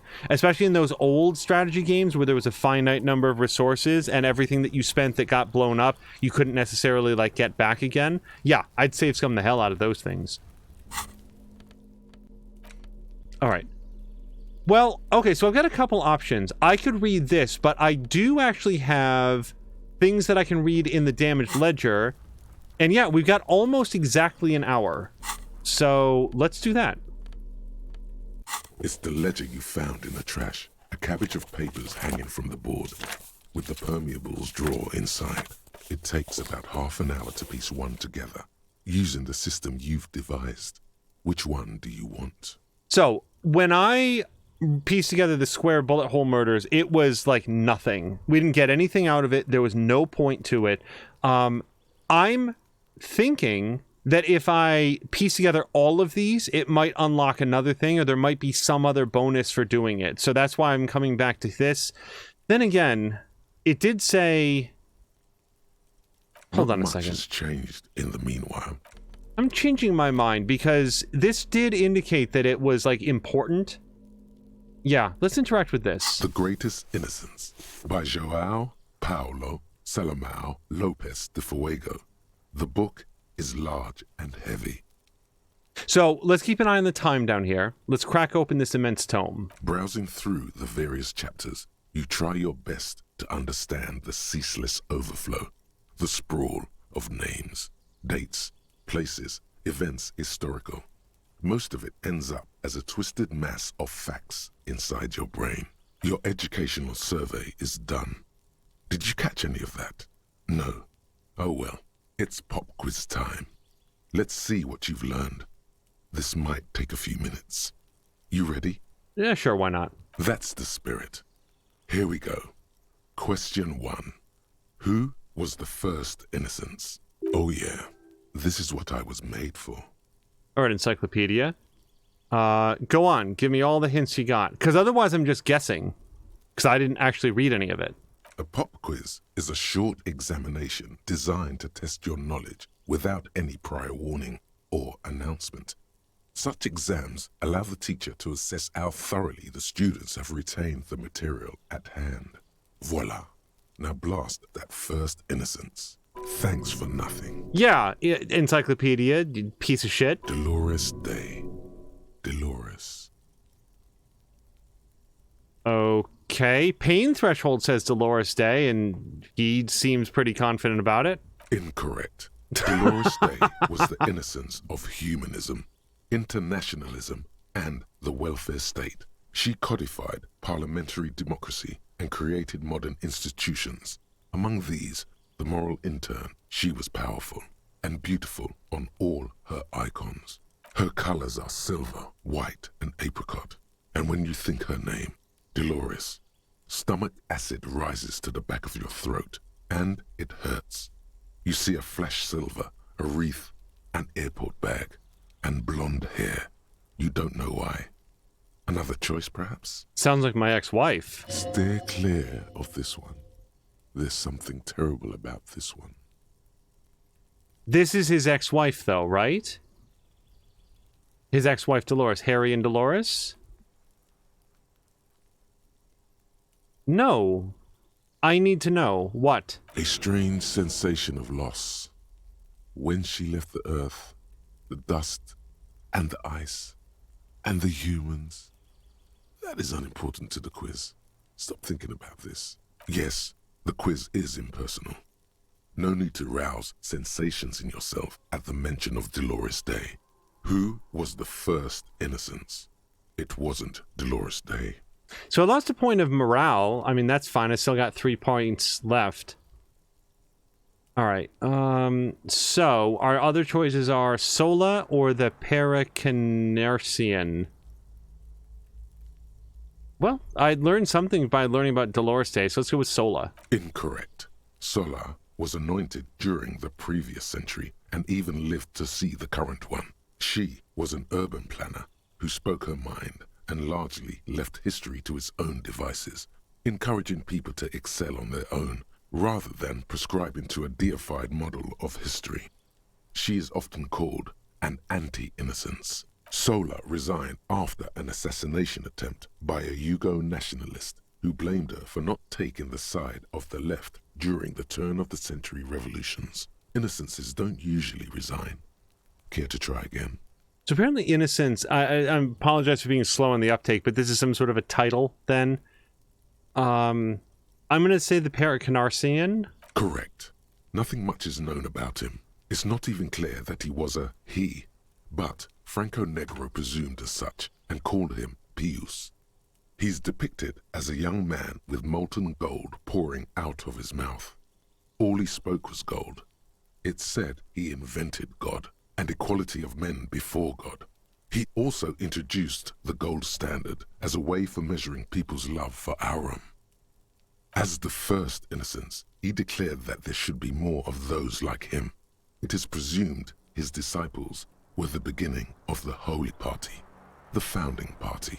Question 2. Who was the strongest innocence? Easy. Everybody knows the answer to this. You, me, anybody. All right, Encyclopedia.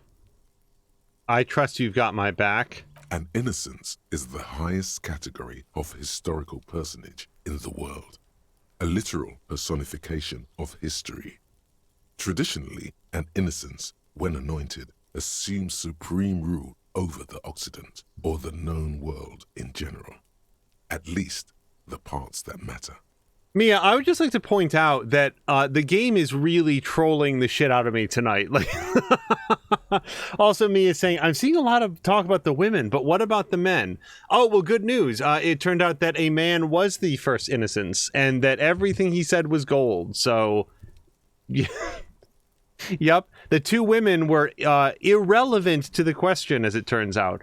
Me and I we watched a critique of The Force Awakens earlier by somebody who really got Mia's blood boiling, and it was very fun.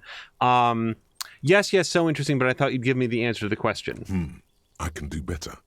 Okay, so commonly an innocence does not enforce his or her power through military power. This is seen as unnecessary.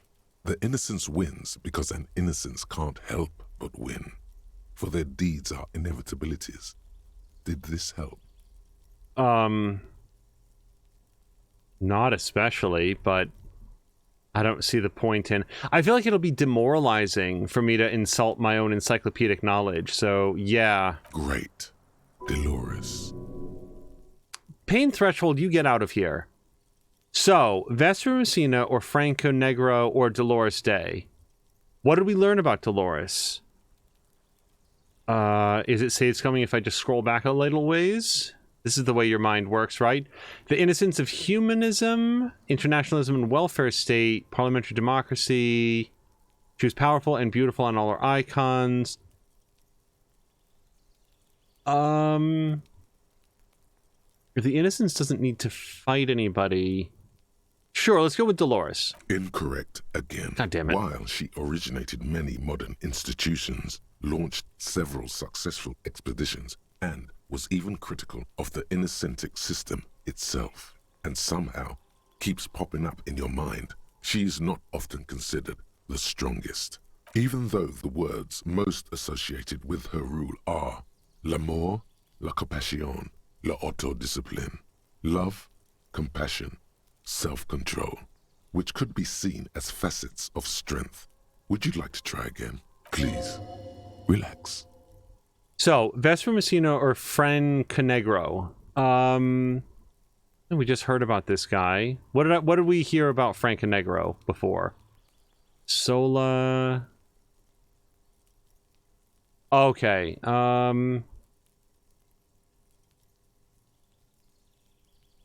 yeah, so I don't think it's going to be Franco Negro. Let's go with Vesper Messina, who I don't recognize at all. Incorrect. God damn it! Vesper Messina is not a person, but a defunct state on the southeastern coast of the Occident. It used to take up most of the peninsula before separating into the republics of Vesper and Messina. Care to try again? Sure. Correct. Named the innocence of militarism, he codified hereditary rule, but at the same time ended serfdom and established the Inter-Isolari Real as the global reserve currency. He also established the concept of the nation. Franco Negro attempted to solve the rising tensions between the aristocracy and bourgeoisie by building a unified society in which every man has a place and a mission, but at the same time may rise to nobility provided on the strength of his virtue. Question 3. Who was the false innocence? Got it under control. No problem. Solid on this one. It's widespread historical information. I'm gonna keep trying these until eventually I get something useful out of Encyclopedia. Yes, there exists a group called the Founding Party, known as the Holy Party, during the time of the Pericarnassian. This, the world's oldest international organization, spends its time in search of either the re-emergence of the Innocents, or new members. There seems to be a mix-up with the sources. It's not my fault. At least it clearly wasn't Dolores Day. She wouldn't be false. She's beautiful. I'm going to answer Dolores Day. Also, so Patikin is going to go lurk, sleep time, and Patikin, on your way out, as Mia said, as much as we enjoy having you on stream, like, take care of yourself first. This is something that I said to Sheer and to others when they've decided to take a break from streaming for whatever reason. For real, all joking aside, take care of yourself, rest, recharge. It was great to see you in here today, and we're very much looking forward to whenever it is that you do stream again, whether that's for Division Force this weekend or sometime next week. I saw on Twitter it looks like it's going to be next week. Thank you so much for stopping by. I hope we could help. Just have a nice evening, and we'll hopefully see you again real soon. Also, I did see it and then wanted to scroll back. Sam Melander was pointing out that auto-discipline means something other than self-control. Well, whatever you mean. Okay, Dolores. No, stop thinking it. I said it wasn't her. She was true. All right, so again, no idea which one it is. Correct. There have been a number of counter or false innocences, some assumed to have innocentic qualities, some who just thought so themselves. Occasionally, they have the support of a faction inside the ecclesiastic organization, and accusations of foul play have arisen. The most famous and important of these was Ernau Pasternak. He was into torture, despotism, hymns, cannons, and world conquest, but got defeated and humiliated by Stepan the Despicable of Kedra. Final stretch. You've come so far and learned so much. This is the most important one. Question 4. Who was the greatest innocence? The most important of them all. The most precious to humankind. I've got it. Honest. What is the harm, really, of consulting with Encyclopedia? Also, it is 9 p.m. or whatever, so, like, I want to stop reading this book so that I can go inside. I'll bite. Hit me. Of course, this is my thing. The reason I exist in this world. The correct answer is Franco Negro. 0 doubts.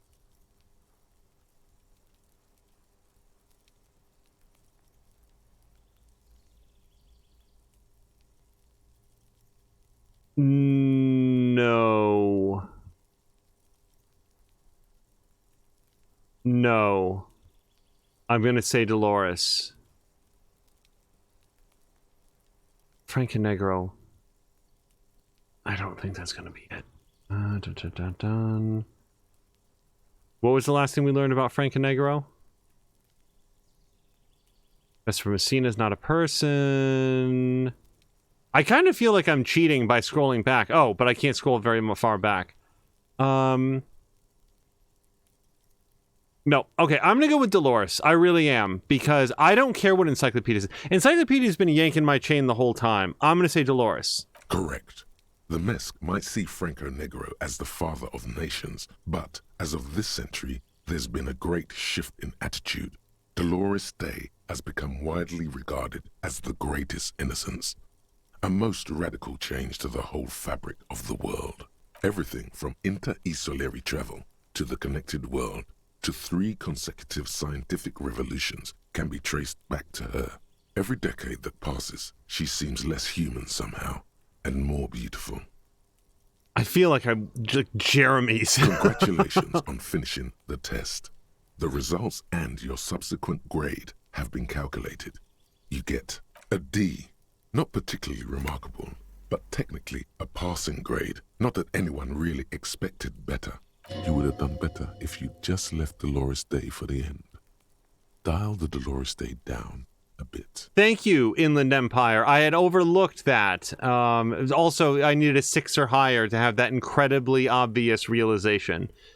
Damn you, arrogant book. What's going on with you? Thinks it's so smart. Okay. The lieutenant stares at you, his visage unflinching. I'm really losing all of his respect today. You are shouting at an inanimate object, like a real weirdo. No wonder you seem to have trouble with the right answers. Man, something's weird about this book. You should do something fun instead. Rock out. Forget about it. This is why I don't wear a necktie anymore. Put the book away. Okay, so, that literally just passed time, and I got nothing from it. But we did pass time. So I'm going to go in here. So all of that, I was hoping to get something out of the book. I don't know if I read it again and this time answer everything correctly, or if that's even a possibility. What I want to do is get upstairs. Wait, I thought it is down here.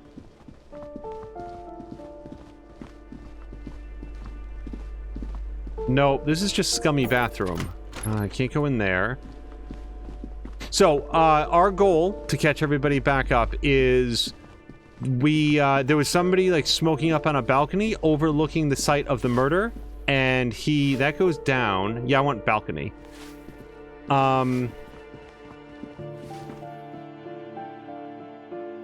What's the phrase I was thinking of? I went to talk to him, and he said, oh, I'm busy, and he didn't want to get like in trouble with everybody. Also, darn it, I know exactly where the door is, I just don't remember how to get there. Oh, hello to Force. Weekend is here for me. Best part about the weekend is the summer research is 3-day weekends. So Force, congratulations. I hope you have a great 3 days off. No promises I'll be up early enough tomorrow to catch your stream, but we respect the dedication to get up that early every weekend. That's probably to Sam Lander. Yeah, Sam Lander starts off real early. It's also probably a healthy habit to have. Very true. So, somewhere I took a wrong turn. I gotta get back up to the balcony.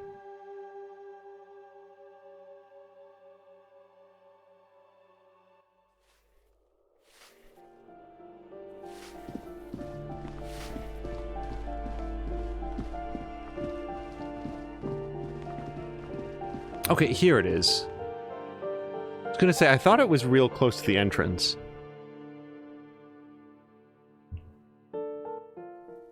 Honestly, you guys, when I pulled that trigger earlier... Oh, hold on.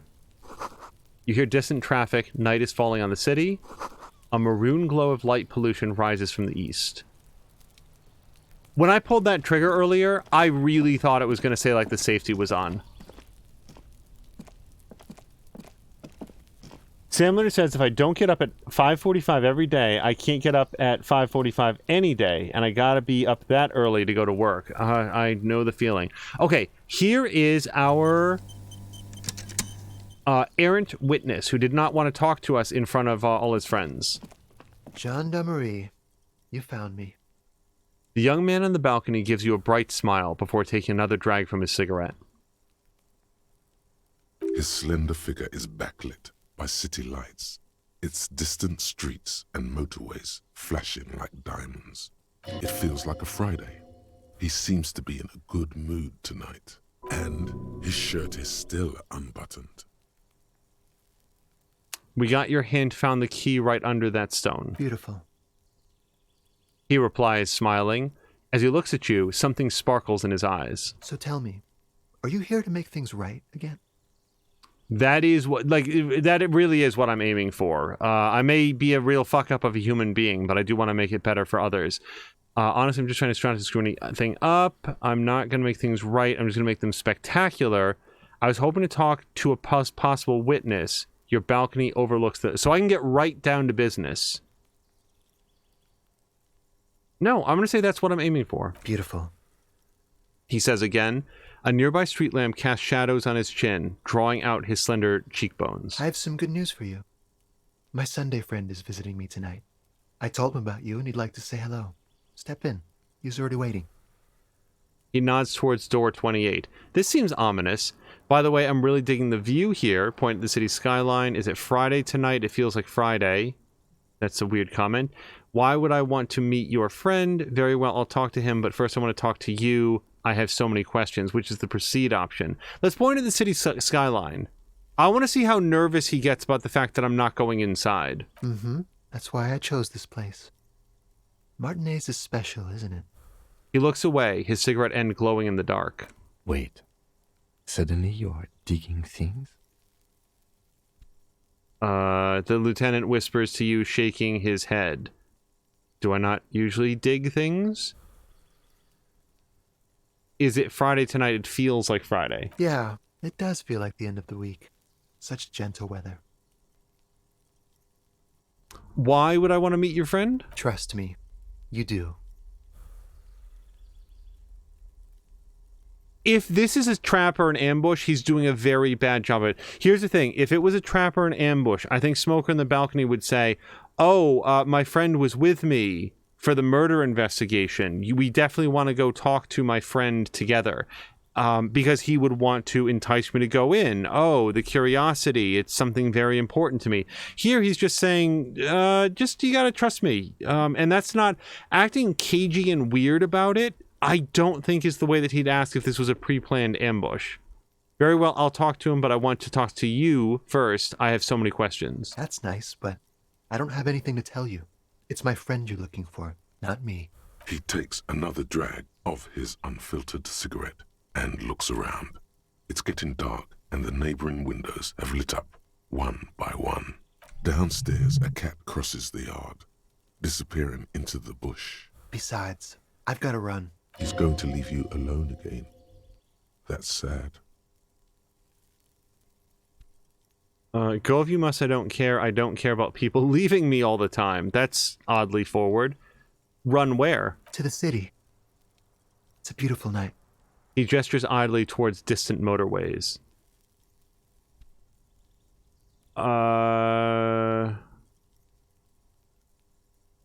Okay, go. Take care, all right?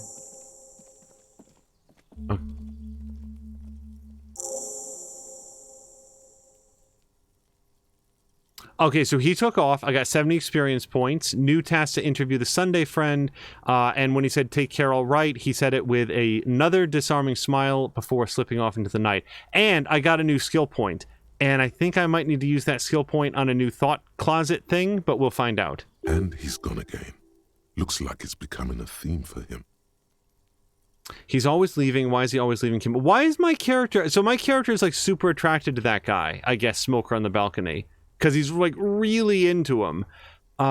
There's something so different about him that I just can't put my finger on. Let's go, Kim. We have to interview the Sunday friend. So I don't like this. It seems very like pleading towards Kim. Like I would feel very uncomfortable if I was Kim and this weird disheveled garbage person was asking me like, why is everybody always leaving me? There's something so different about him that I just can't put my finger on. Different, of course.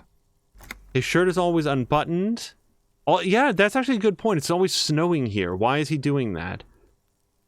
Such good listener. I like talking to him. Something so mysterious about the way that he talks and moves. He smells good. Why on earth does he smell so good? Wow. Let's go with the shirt. Because, again, it's very cold here. His shirt. The lieutenant squints his eyes, trying to hold back laughter. And I'm going to say his shirt. His shirt. Mm-hmm. He's trying to dive deep into the mysteries of his shirt. His shirt? No, I don't know why his shirt is always unbuttoned. Kim's mouth tightens as though trying to hold something back. Kim, it snows all of the time. Even if this guy, like, really likes showing off his bod, you would think that it'd be a little uncomfortable in these March temperatures. Come on, detective, let's go. We've got a potential witness to interview. His Sunday friend, remember?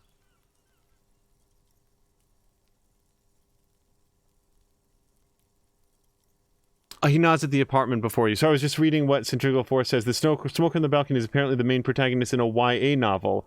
It's just background, but the dude looks like an astronaut with the circle.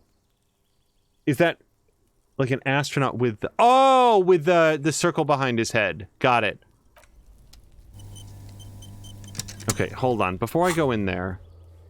Interview the Sunday friend. You finally met up with the mysterious smoke on the balcony. Really talked to his friend. His friend is waiting for you inside apartment 28. Go and meet him right now. He won't be there later. Oh, no, we're going in. The only question that I had is... So, I have an option to learn Motorway South. It'll cost me a point of visual calculation to pick it up. The thing is, like, the things that I learn here are... I really feel like I will get more if I put it into a do category here. Like suggestion or rhetoric. Authority's doing pretty well. Oh, wait, no, wait. I'm gonna put it into authority because then I'll be able to go talk to, what's-his-face in the cafeteria again. Yeah. Yeah, let's do that.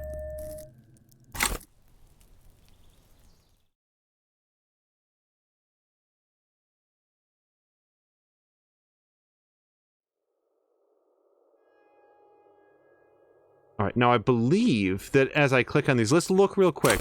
So I have 2 experience points. I think if I click on these orbs now, I get experience for them. Quarterly business magazine. Empty ashtray.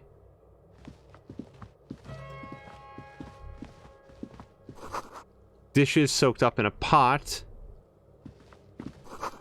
Flyers for underground parties. Dates for open lectures at a local university. So we should be up to 5 experience points right now, yep. Yeah, look at that, we're up to 7. Awesome. So now the more I look at the world, the more experience I get. An old photo of the same apartment dated year 01. Expensive men's perfume lingers in the air. I can look under the bed. I can look at this. Exquisite canopy bed made of metal.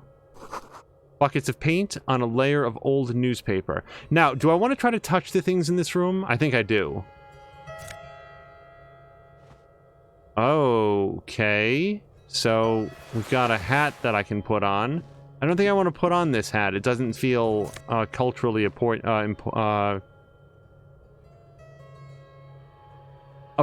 is the word I was thinking of. So, now here's a silk robe that gives us +1 drama and +1 electrochemistry. And that would actually be better than my +1 esprit de corps, I would think. Hold on, we at least have to see how this looks.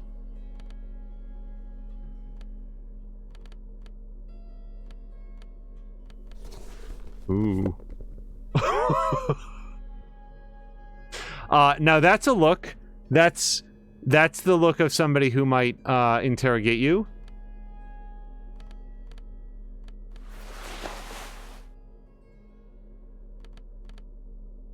+1 drama and +1 electrochemistry. Well, I don't know what this guy's about. Also, I can take +1 logic and -1 authority, but I feel pretty good about my logic. -1 suggestion. No, I want to have good suggestion.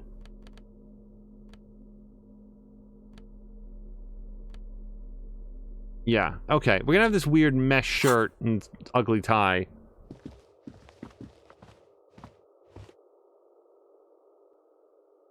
Simulator says that outfit is a statement. I don't know what statement, but it's a statement. And Mia says whatever statement it is, I'm here for it. Officers of the Revachol Citizens Militia. The man in business casual removes his cufflinks. You shouldn't be seeing him in an intimate setting. For some reason you feel this man is your superior. Superior, but he's not in the command chain. Okay, see, I didn't know this was going to come up, but that's why I wanted to keep my esprit de corps on. My name is Charles Vildrouin, and I am an official with the coalition government. I work for the Institute of Price Stabilité on assignment from Sur-la-Clé. I heard you talking to my friend outside. Very good. Super. I am here to assist you in any way possible. Ask me about the hanging. No, first ask an innocuous personal question to get the interview off on the right foot. Suggestion, I always try to do that, and then the game laughs at me for doing it. Yes, make it clear you're the one setting the terms here. So I can inquire about his bed. That's always a smart starter. Show him the silk robe. Before we get to that, tell me where you got this beautiful silk robe from, which I own now, by the way. It's in my pocket. Show him the Sumerian hat. We'll get to that right after you tell me the story behind this black Sumerian hat. Or let's get started. So, robe or hat or bed? I'm going to ask about the hat, because of all the things in this room, that's the one that seems the most, really catches the eye. I got it from the head of the Samaran delegation on my trip to Lomantang. It's made from a special charcoal-colored bamboo.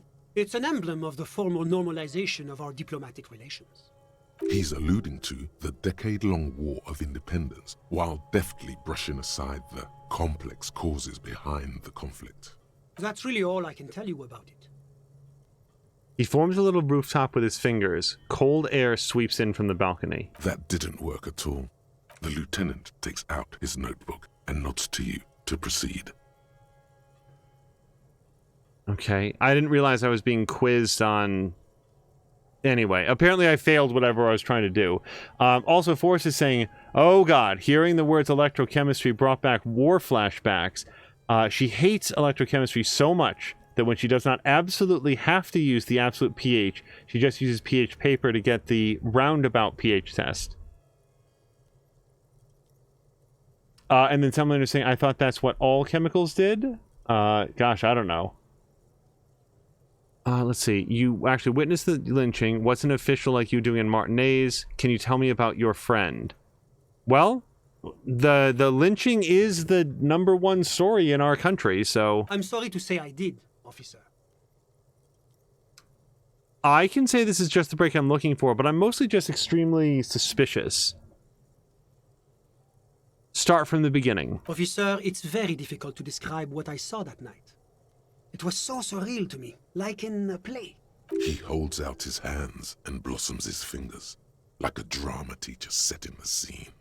What do you mean, like in a play? The lieutenant is already scribbling down notes. It was just so strange. I could barely comprehend what was happening. I was on the balcony when it happened, getting some fresh air. I remember that first they came in, carrying what looked like a body. And then I saw all the surrounding windows go dead, one by one. That's when I understood. I should not be seeing this. Sounds like the victim was unconscious, or at least incapacitated. Interesting. So I like the fact that Kim is taking notes of information we already know. So he's acting as though we're learning new information. This does comport with what we had discerned from, like, the footprints and stuff. So far we're hearing a story that sounds plausible. How many, like, what I want to know is what he tells me, because there's certain details that I feel like we can verify based on our own investigation. How many of them were there? I couldn't tell you exactly. Less than 10. Maybe 8? Okay, that's specific and accurate. The lieutenant sends you a sharp look at the mention of that number.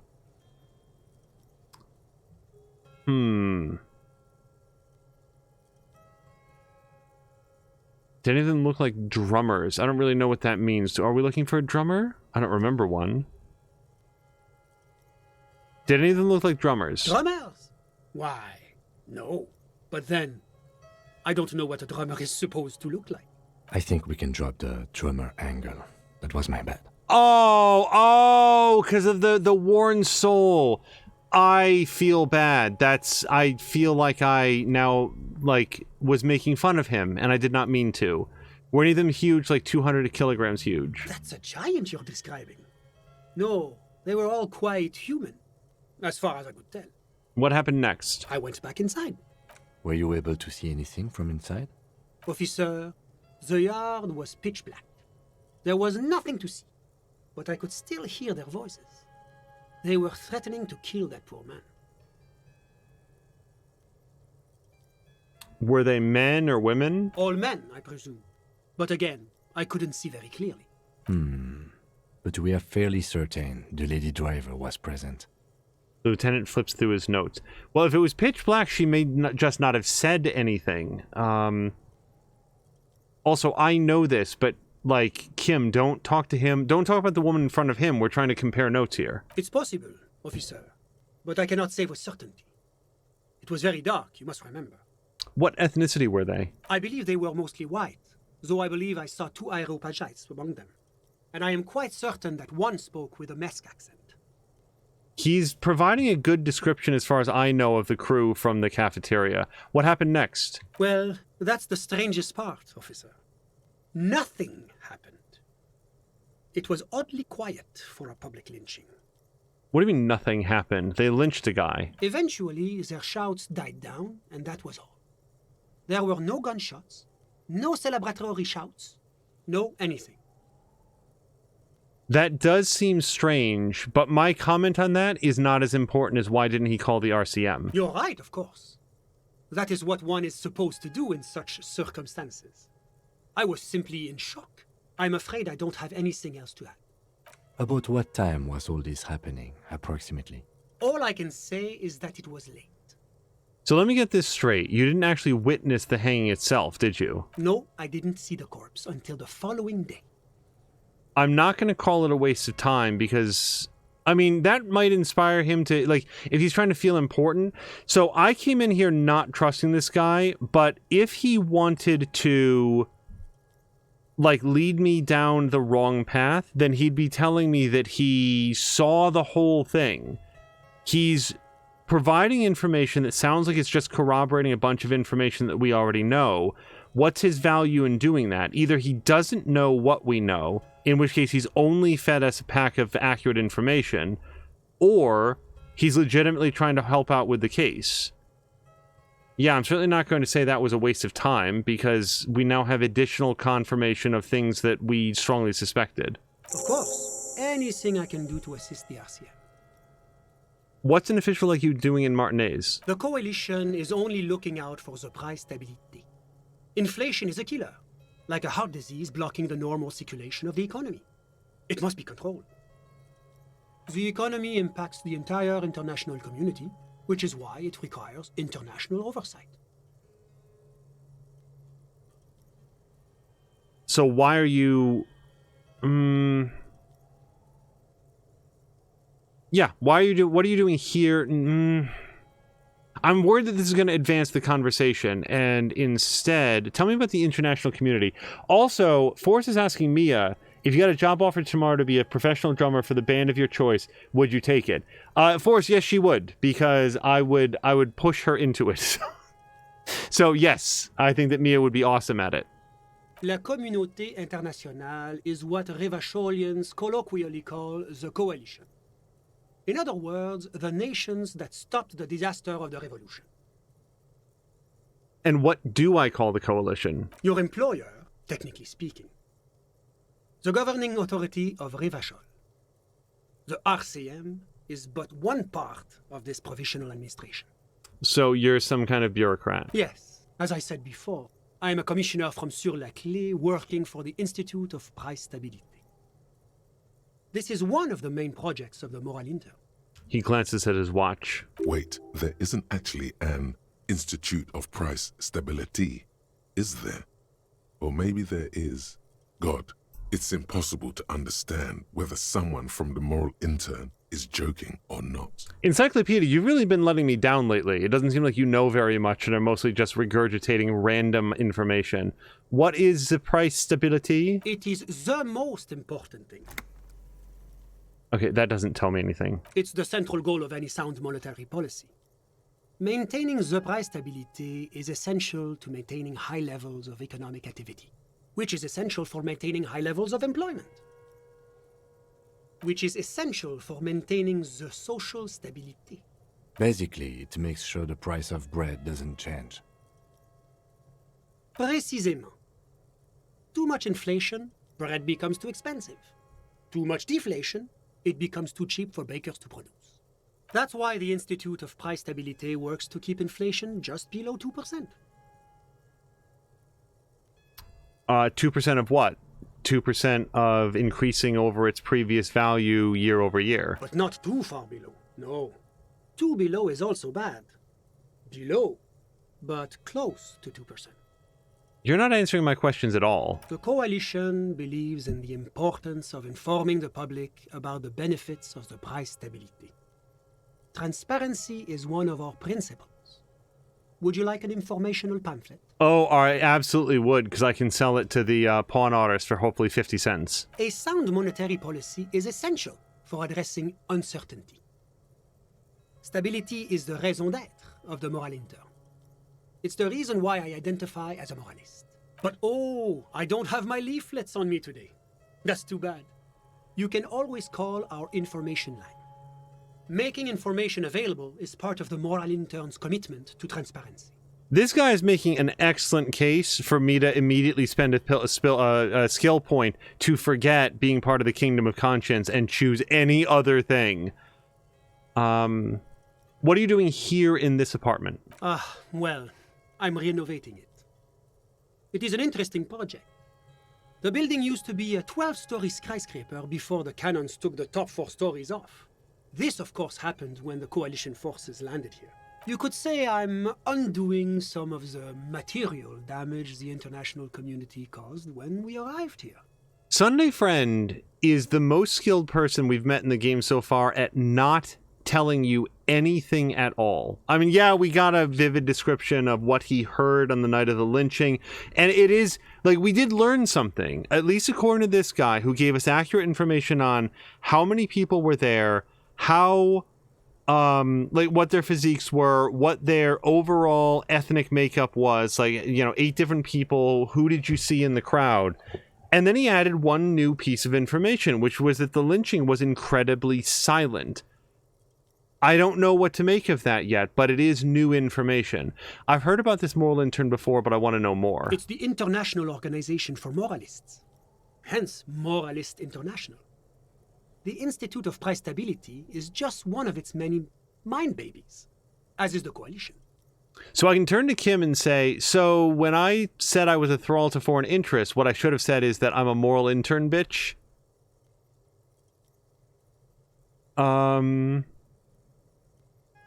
Well, I know if I say this, I'm going to get an extra point of morality, but it's not really how I feel, so we're going to say that I'm a moral intern, bitch. Doing one's job doesn't automatically make one anyone's bitch. Besides, there are more nefarious powers to work for than the moral intern. Sunday Friend, are you a moralist, which you plainly are? But of course. Am I a moralist? I guess that I am. But why? Because moralists believe in a normal, stable world governed by democratic values. Lieutenant, are you a moralist? I don't think that... I think that Kim will pride himself on not being too far dedicated to any ideology. Me? I'm a lieutenant of the RCM, dedicated to maintaining law and order in Ravachol. A very moralist answer.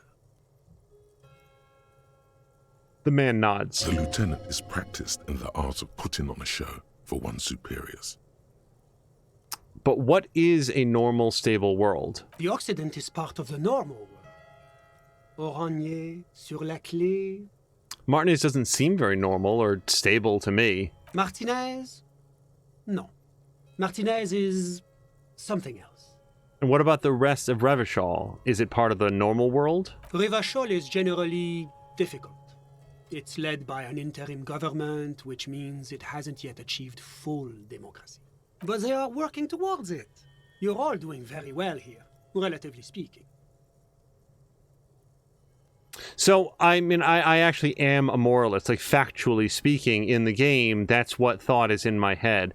Moralism is the ideology of foreign occupiers. Revachol must be governed by Revacholians. Democracy is a meaningless sham as long as the working class is under the boot heel of capital. It's like every time I'm talking to people, I'm choosing option D, none of the above. Is that moralism?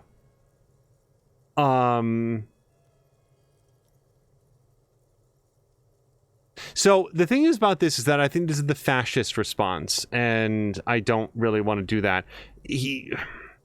Sorry, let me be more clear. I feel like the game is going to treat this as the fascist response. Revachol must be governed by Revacholians. I don't think it is inherently fascist. It's nationalist, for sure, but shouldn't the people that live here have the right to self-determination free of foreign influence? I would like to think so. Then again, when we had our own king, apparently he ruined everything and stole all the money and then left. I don't want to choose the fascist answer.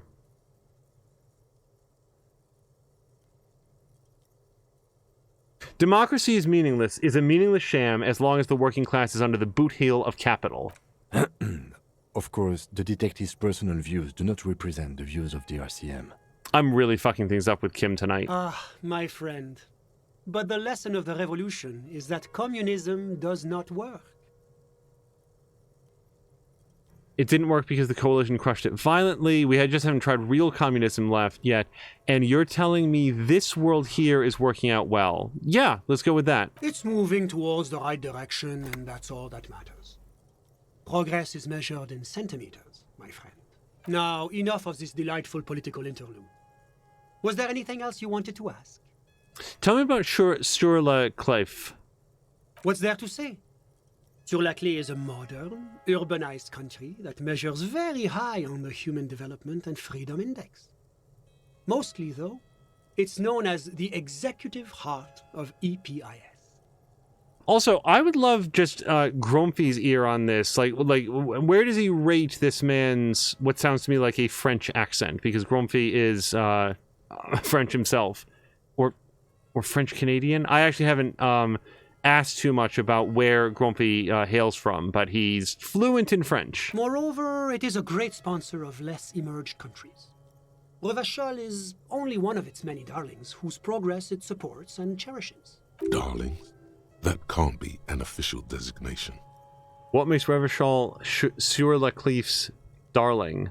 Because a great percentage of Revachol's culture hails from Sur-la-Clef. Its language, its people, its cuisine even. Or at least in the downtown La Delta area. And Moo is clarifying that Grumpy is French.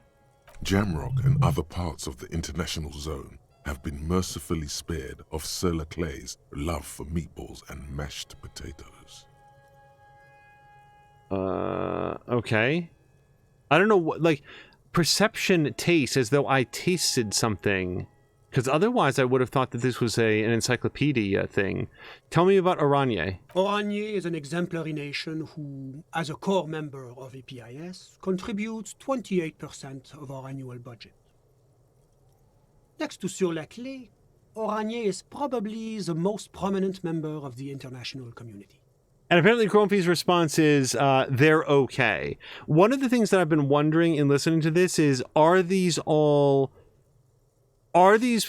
actors representing their actual real world accents? Are they playing up or modifying them a little bit? You know, like Marina Sirtis did for playing Counselor Troy. Like, she's like British, but she modified that to come up with something that was a little bit more Beta Z. I don't know how you'd classify the accent that she did, but it was a different speech pattern for her. And I'm wondering if anybody in this is doing that, or if some of them are like straight on putting on an accent, because I cannot tell.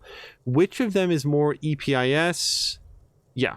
As founding members, they are both very EPIS. Oranje carries a lot of political weight, while Sur-la-Clef takes care of the business side of things. Sur-la-Clef hosts the headquarters of the major EPIS institutions. Outside of EPIS, what is Oranje? Oranje's economy is one of the most advanced in the world. It has successfully transitioned from heavy industry to advanced services and generally acts as an engine for sustainable change in the international community. But that didn't tell you anything about Oranje. Can you talk like a normal person? About what? Oranje. Just tell me what it's like there. Oh, it's very urban and very well organized. Their streets are clean, their horse cars run on time, the people are polite and efficient. Like I said, they are an example for less emerged nations to follow. All right, let's talk about something else. Whatever you wish, officer. What can you tell me about your friend, meaning like the smoker on the balcony? Ah, my friend. My friend is a good young man. His family immigrated here from Kedra, and life has not been easy for him. But he understands the importance of education. He has taken his future into his own hands, and that's all that matters. Oh, what's Kedra? Okay, I mean, clearly it's one of the other, like, lands or whatever. Kedra is a candidate member of APIS. But, between you and me, their potential membership is a more contentious issue. What do you mean? That it's never going to happen. They entered negotiations in 21, and it's been pending ever since. Oh boy. So I can ask him more about the EPIS thing, which I will. EPIS is a very special program developed by the Moral Intern to support certain Occidental nations. It began as a unified system of weights and measures, which proved to be a wild success. Nothing but kilograms and centimeters as far as the eye can see. God, yes. Sweet standardization. The backbone of rationality and commerce. It was such a wild success that we expanded it into an economic union for the processing of steel. Another success. And between you and me, the Moral Intern feels emboldened by this success. Emboldened to take EPIS to the next level. Sam Melander's saying the French accent seems to be a little put on, like a person who speaks French, but is making sure to use all of the French R's. Oh, and Moo's saying okay to Grumpy is a form of praise. It's not like me saying something is okay. All right. He's sparing with his praise. So when we get it, we know that he really means it. Understood. But so what does EPIS stand for specifically? Why, it stands for progress and stability, like the Moral Intern as a whole. The letters, though, it's an acronym? It's been such a wild, extraordinary success thus far. We are very excited to take it to the next level. You don't even hear the words I'm saying, do you? A supranational political alliance. The United States of Occident. Is it going to be like this place here? You mean Revachol?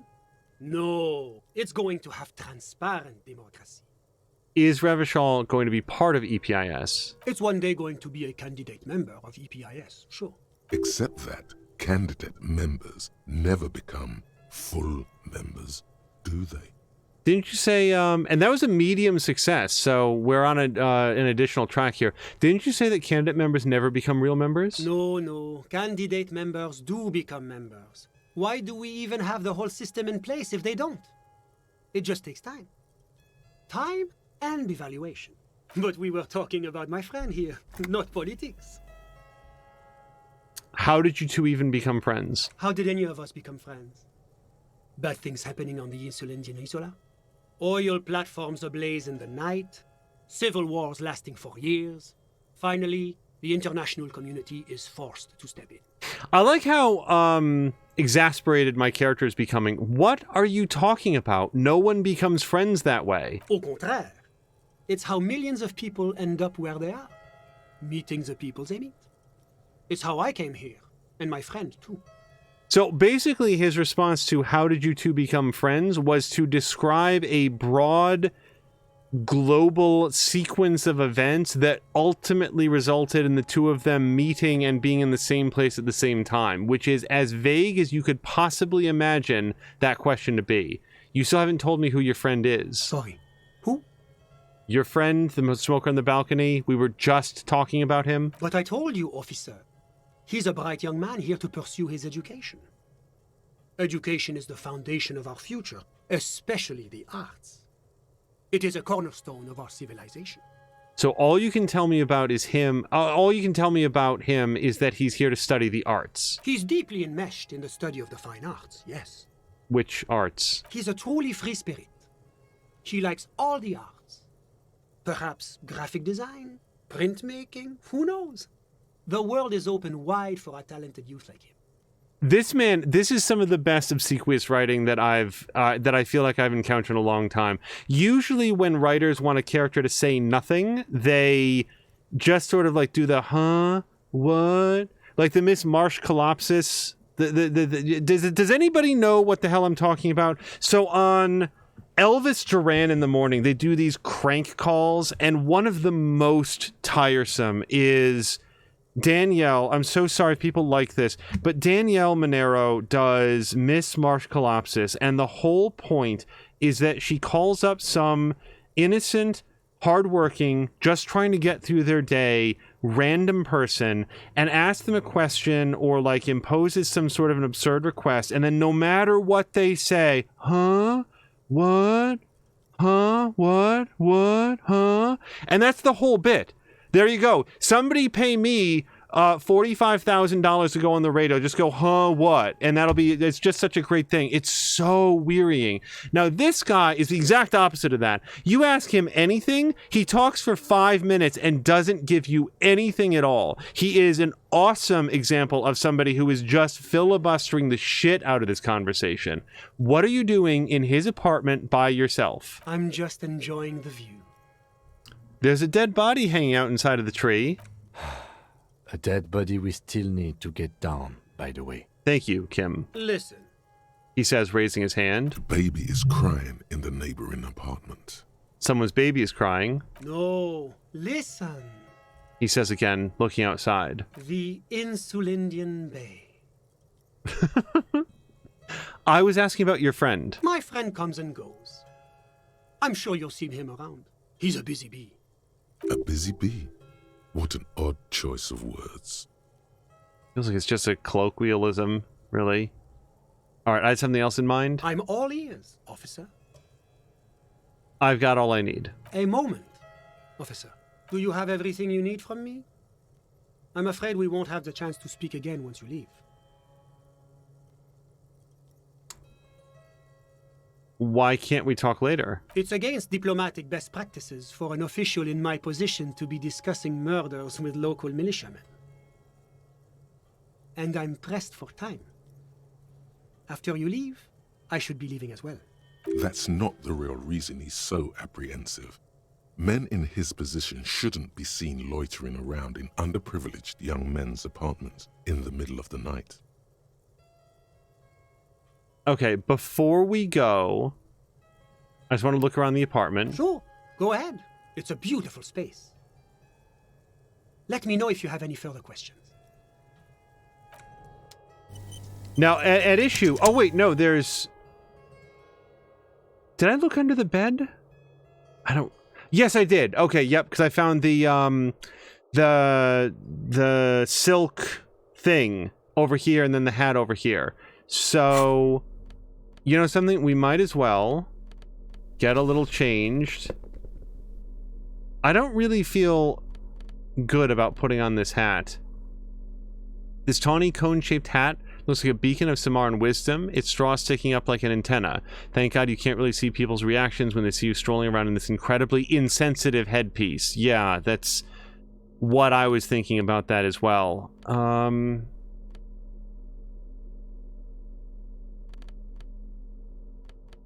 Yeah, let me put on this. And then... +1 electrochemistry? Sure, why not? I just want to see if I get any other... Ooh. The pockets of these new jeans are perfect for sticking your hand into. Makes you look cool, calm, and collected. As your hand enters the pocket, your fingers brush against something. Soft, yet crinkly. So Marquack has cheered 500 bits. That outfit deserves some cheer. Marquack, thank you very much. Yeah, white dress shirt, tie, silk gown, or whatever you want to call this, robe, and dungarees. It's look of champions. Hey, it's a chewing gum wrapper. It reminds you of the fruity juice of apricots. You should inspect it closer if you have time. Something about the wrapper's texture is familiar. Well, I'm glad I put on the jeans then. Holy shit. By the way, the raw materials were most likely exported from Seaguy, the apricot suzerainty, and processed in Sur-le-Clay into the apricot-flavored chewing gum loved by kids of today and yesterday. Something about it is familiar, and not only to your fingers.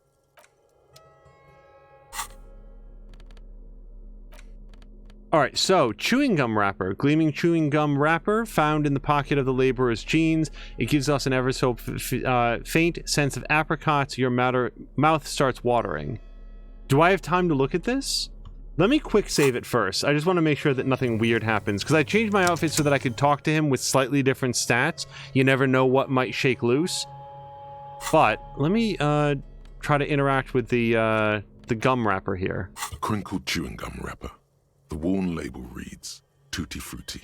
It smells faintly of apricots, with a barely noticeable twinge of cinnamon. I like how this man says everything, but especially tutti frutti. You feel compelled to point out that there's nothing fruity about cinnamon. It's a spice derived from tree bark. I'm really beginning to second guess every investment that I've made into Encyclopedia, which seems to provide exclusively useless and irrelevant information. Cinnamon's not a fruit. Can a used wrapper shrug? Seems like that's what the wrapper is doing somehow. This is not about flowers or bark. What is this about? Why are you looking at this wrapper? So I do want to question why I care about this random wrapper. Good question. There is no answer or secret phrase written on the inside of the wrapper. Yet you're drawn to it. Drawn by regret. Stop before you hurt yourself with a tutti frutti wrapper. Throw it away, please. I'll hang on to it, Inland Empire, just in case. You carefully fold the wrapper into a square before putting it back into your pocket, lovingly even, despite the strange feeling of regret. Alright, so presumably there's something else that I'll be able to do with this, but I failed a roll very quietly in there. That's my guess. Alright, so quick save. Let's just try to talk to him, see if we get anything other. You have acquired the robe. Keep it, officer. It looks good on you. Oh, maybe I should have put on that insensitive hat as well. The tone somehow suggests to you that you're starting to become a little sponsored by him as well. Let me just see if anything new comes up. I'm all ears. The coalition is the economy impacts the entire international community. Whatever you wish. I'm sorry to say I did, officer.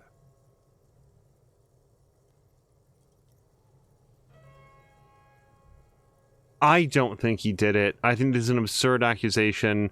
But then again, apparently we're never going to talk to him again. Is it because you did it? Because I did it? I don't actually want to accuse him. You did it, didn't you? Yeah, I don't think that's going to work out well. Officer, it's very difficult to discuss. He holds out his hands and... Yep. What do you mean? It was just so... I was on the balcony. That's when I understood. Sounds like the victim was unconscious, or at least incapacitated. Okay. Interesting. What else can you describe of them? I couldn't see their faces well, and there were quite a few of them. But they were very loud and very... Martinez. He pauses, looking for the right wording. Let's just say that the laboring classes can get rather expressive with their profanities. Right. I went back inside. Were you able to see anything from inside? Officer, the yard was pitch black. Well, that's the strangest part, officer. Eventually, their shouts died down, and I'm afraid I don't have anything. About what time was all this? All I can say is that it was late. Oh, this is something new. So you didn't check your watch? My watch? Yes, now I remember. It was 30 minutes past midnight, give or take. No, I didn't see the corpse until the following day. All right. Of course. Anything I can do to assist the... Of course. I'm glad... So, I feel like that's it. If there's anything else that I should be trying to extract from this guy, I cannot envision what it is. Was there anything else? Yeah, no, that's it. Of course. I'm glad I could help. So, here's what we're coming away with from this guy.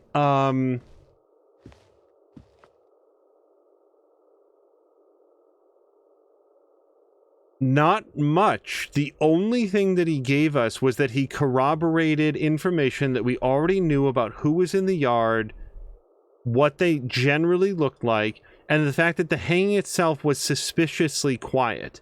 There was no shouting. There was some profanities as they brought the person in, but that's it. So, really didn't get too much out of this guy. And then he just sort of talks a whole bunch about economics. Also, I'm sorry, I gotta... Well, you know something? I'm going to also put on this hat, and we'll just see if he has anything to say about this. Was there anything else? No, he doesn't. Okay. Of course. All right. I really don't like wearing this hat, so I'm going to take that away. Put the... Oops. No, where's the... Yep. Grab that. And back into my regular jacket. Insane mesh tank top.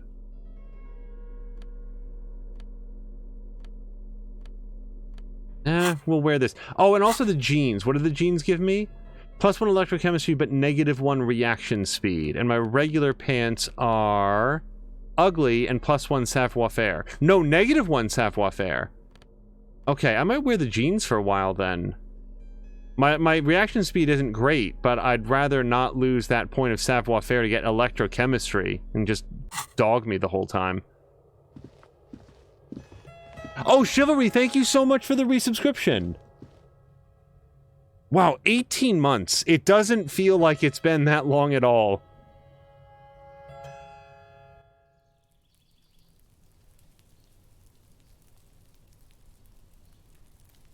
So,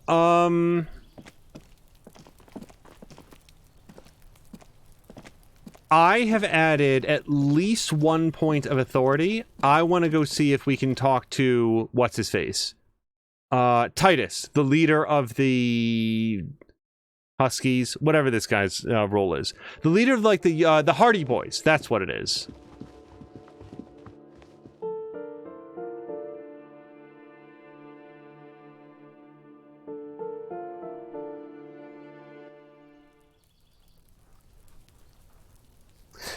Forrest is saying, just a leader of chloroform, that I might take care of all that ails you, including life.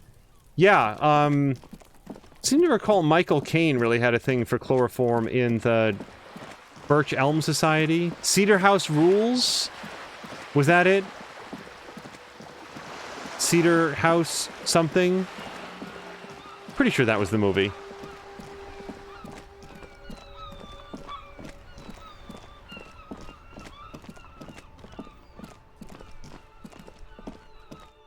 And then I'm gonna check the journal, but I kind of feel like that's everything that there is to do for tonight. I mean, I can go talk to the lady on the yacht, but we talked to her a lot today, so... And by today, I mean Tuesday, over the last couple episodes. It's you again. What is it? Hey, remember that time I shot myself in the head to prove a point? 58%. Hold on a second.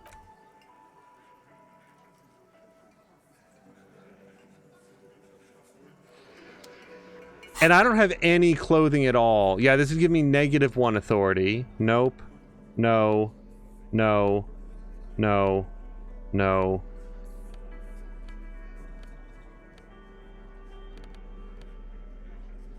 -1 suggestion. I'm gonna put the mesh top back on. It's very revealing, but it gives me the +1 drama.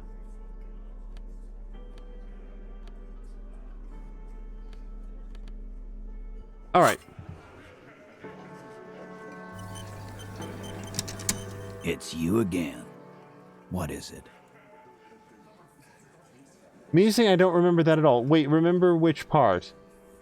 Cider House Rules. Okay, so Mia is saying that it is Cider House Rules.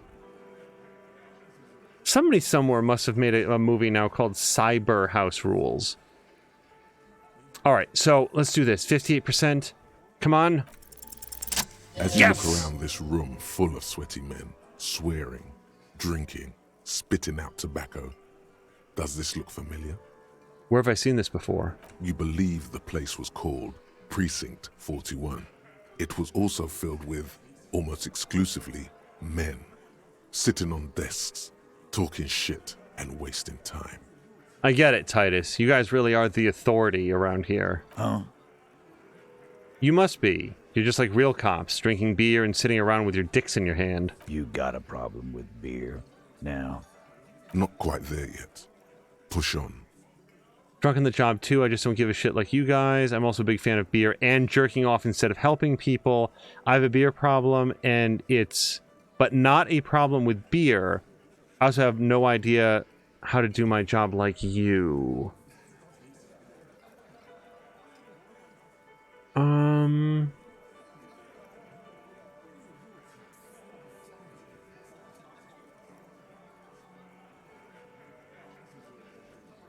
Yeah, I don't know. I'm gonna go with number 1. No, I'm drunk on the job too. I don't give a shit, just like you guys. Speak for yourself, buddy. We've been giving a shit for 10 years. Martinez was a dump before we put this outfit together. They don't know, man. They weren't here. We had 3 shootings a week, kids dead, fucking graffito everywhere. You cops haven't shown up since the 30s. Congratulations on the graffiti removal.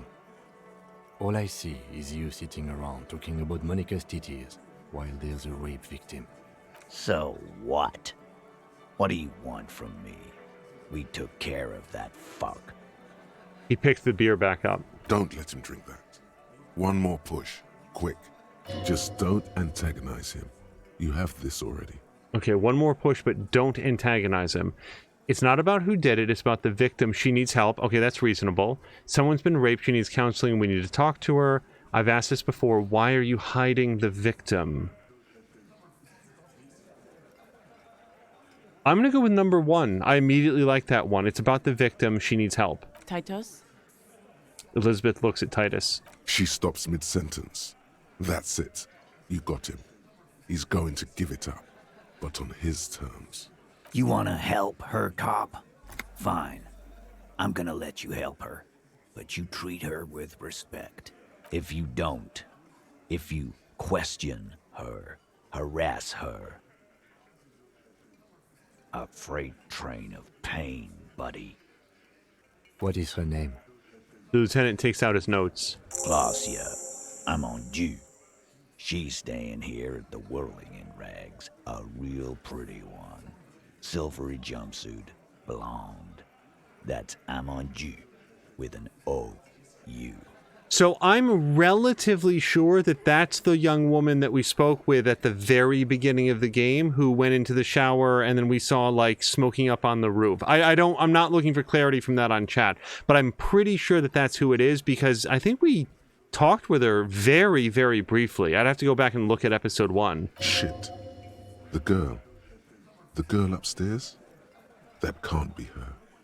She knows you drank so hard you forgot you were a cop. Or Inland Empire could just clarify for us right now. Oh, it's her! It's definitely her! It's Miss Oranje, disco dancer!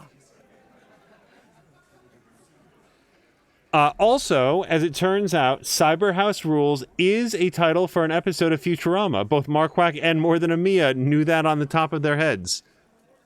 So, composure. I'm not going to be able to keep my cool. It's only 17%. Glacia, correct your tie. I guess we're going to do this one. Yeah. Blonde. Tall. 2 rooms over from yours. Okay, apparently I lost a morale point and still didn't advance it. Miss Oranje, disco dancer? Sure. Why not? You've probably seen her around. He nods upstairs. Okay, so...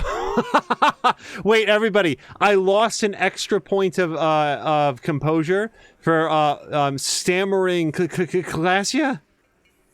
This is gonna suck. You inexplicably add cool after the victim's name, with your eyes bulging like some wild beast. Your fingers are fidgeting and sweat starts forming on your brow as Titus looks at you oddly. Oh, this is so embarrassing. I did, for some reason, get a health point back from that. I think it's one of the perks in our thought cabinet. I don't understand what's so cool here. Nothing. We just have a few more questions. Then we'll be on our way.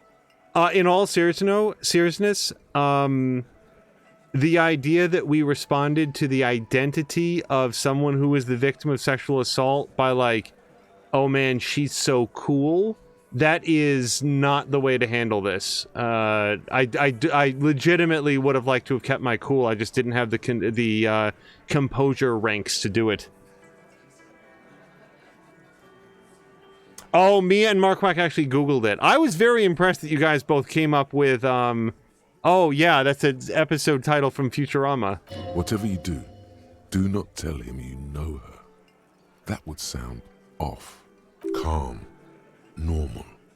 Try to forget this little hiccup. What was your relationship with the mercenary? What was her relationship with the mercenary? The rape, when was that? What is your relationship with her? We're definitely not going to say I know her. Thank you, we'll talk to her. God, I do want to try to get what information we can. How did she know the mercenary? Relationship? There was no fucking relationship. He raped her. That's their relationship. Something is off here. His anger is possessive. He's also very protective of her. That's come up a few different times. Was like that karaoke incident all over again. Or like some of the other girls he was harassing. Okay, enough. All of this is irrelevant to your stated investigation. When did this assault occur? He did it before we killed him. He's not gonna do it again. So what does it matter? It would help if we establish a timeline. All right. 2 weeks, maybe? I don't know. I need another beer. He turns to Glenn. Here you go, boss. The tall blonde throws him a can. Titus cracks it open. I feel like this is a very dangerous question to ask. What is your relationship with her? But it is pertinent. I know her. He looks around and uncommon silence fills the room. How well do you know her? A small twitch in the corner of Kim's mouth. He has a hunch about what knowing means. Well enough, Copper. We party. She's been here for a few months. He crosses his arms. So she's not from around here. I don't want to say cool anymore. You mean Revachol? Nah. Our Miss Aranye disco dancer is an immigrant or a drifter of some sort. Been staying over here over the winter. Don't you give her any more trouble. She's just had some bad luck, that's all. Shut up, Angie. She doesn't need your help. Titus gives them both a look. They fall silent. What's with all the silences? It's like these guys don't know how to feel about this. You should keep picking at it. And what was up with the partying she and Titus did? It sounded fun. Electrochemistry, you back off. You said you partied. What did you mean? What do you think I meant? Laugh nervously. No thank you. Drugs avoid his gaze. Sex sounds awfully forward. Let's ask if they did karaoke. Yeah. Tons of it. All the songs. So you two were close? No, we just fucked. That's all. I'm not gonna give you any details if that's what you're after. So put your dick away. He really went out of his way to seem comfortable with this topic. That's all you're gonna get for now. He's doing a good job here. A commendable performance of I don't give a shit. It's not that commendable though. He's so protective and like animated, even that I'm gonna talk to her at all. So we're definitely not saying I think I know her. We got warned off of that. I think we'll go talk to her. Remember what I said. Freight train of pain. Should I talk to him about the witness? Well, then again, the witness is leaving, isn't he? That was the whole point of that conversation. We get one shot at it. I found someone who saw the hanging, a witness. A witness? You ain't got shit. The locals would never come to you with this. That's just cop tactics, Titus. Next, he's gonna tell you one of us already rolled on the others, and is in witness protection. It's not a local. Well, let's hear it then. Who is your mystery fella? This goes without saying, but nonetheless, don't give out his name. So I do have the option to give out the name, which I'm not going to do it.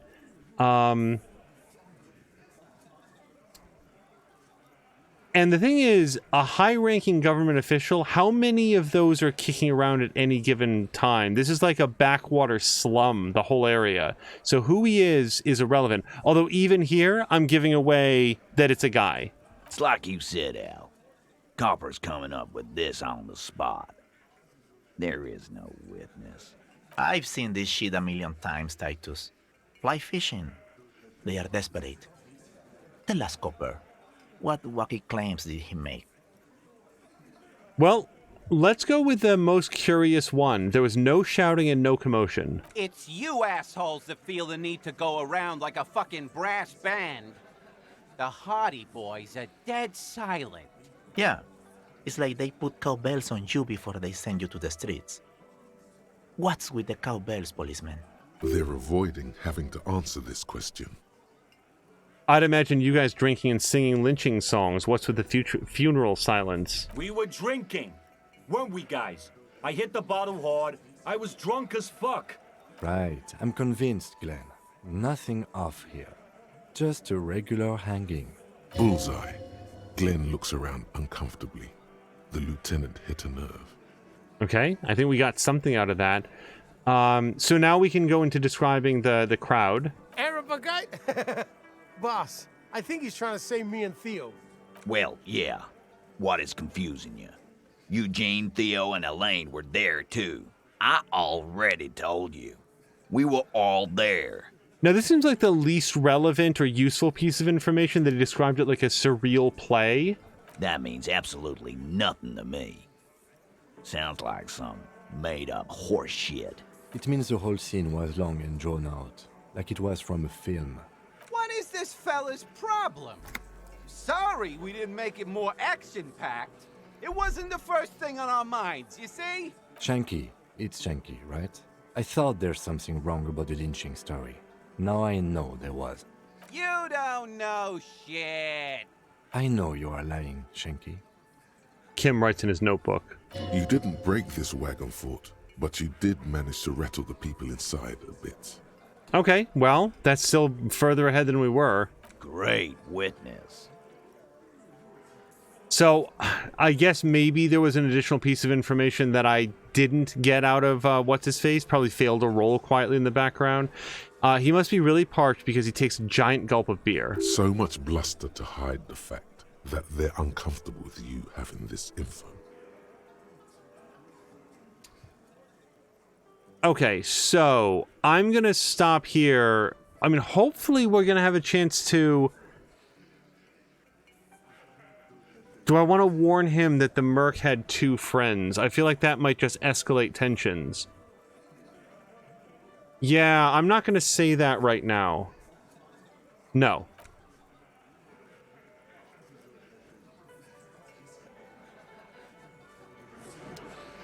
Oh, wait, Kim has something to say.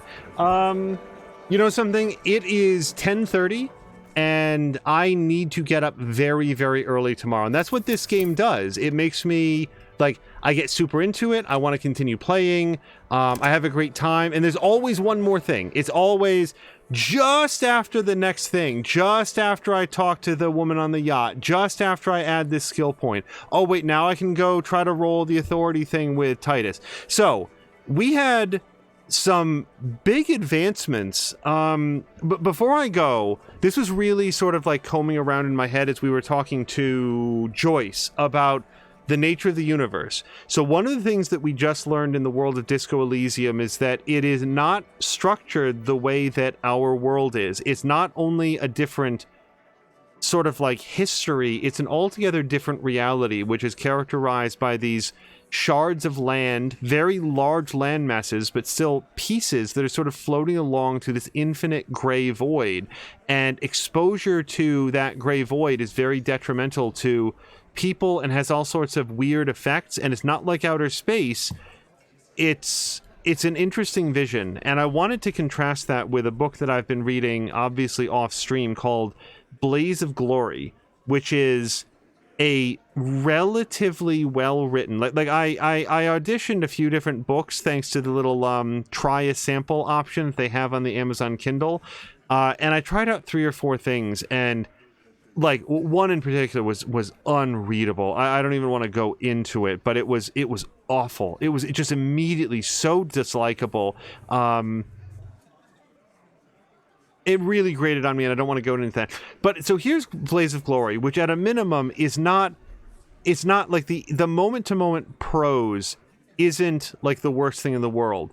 But the characters and the story are the most basic, unimaginative thing that you can think of. The world of Blaze of Glory takes place in a world where superheroes and supervillains exist, but they've all had small explosives implanted into their brainstem, and once the government, the agency, comes to understand that they have superpowers, then they are basically enrolled in a training program to either be a superhero or a supervillain, and from there they basically operate like professional wrestlers. They go out and they have fights, and there's a little bit of pre-scripted damage that takes place. Sometimes actual injuries or even fatalities occur if something gets out of hand, but for the most part, it's all staged, it's all scripted, it's all part of a larger storyline. Now that sounds like it might be an interesting world, right?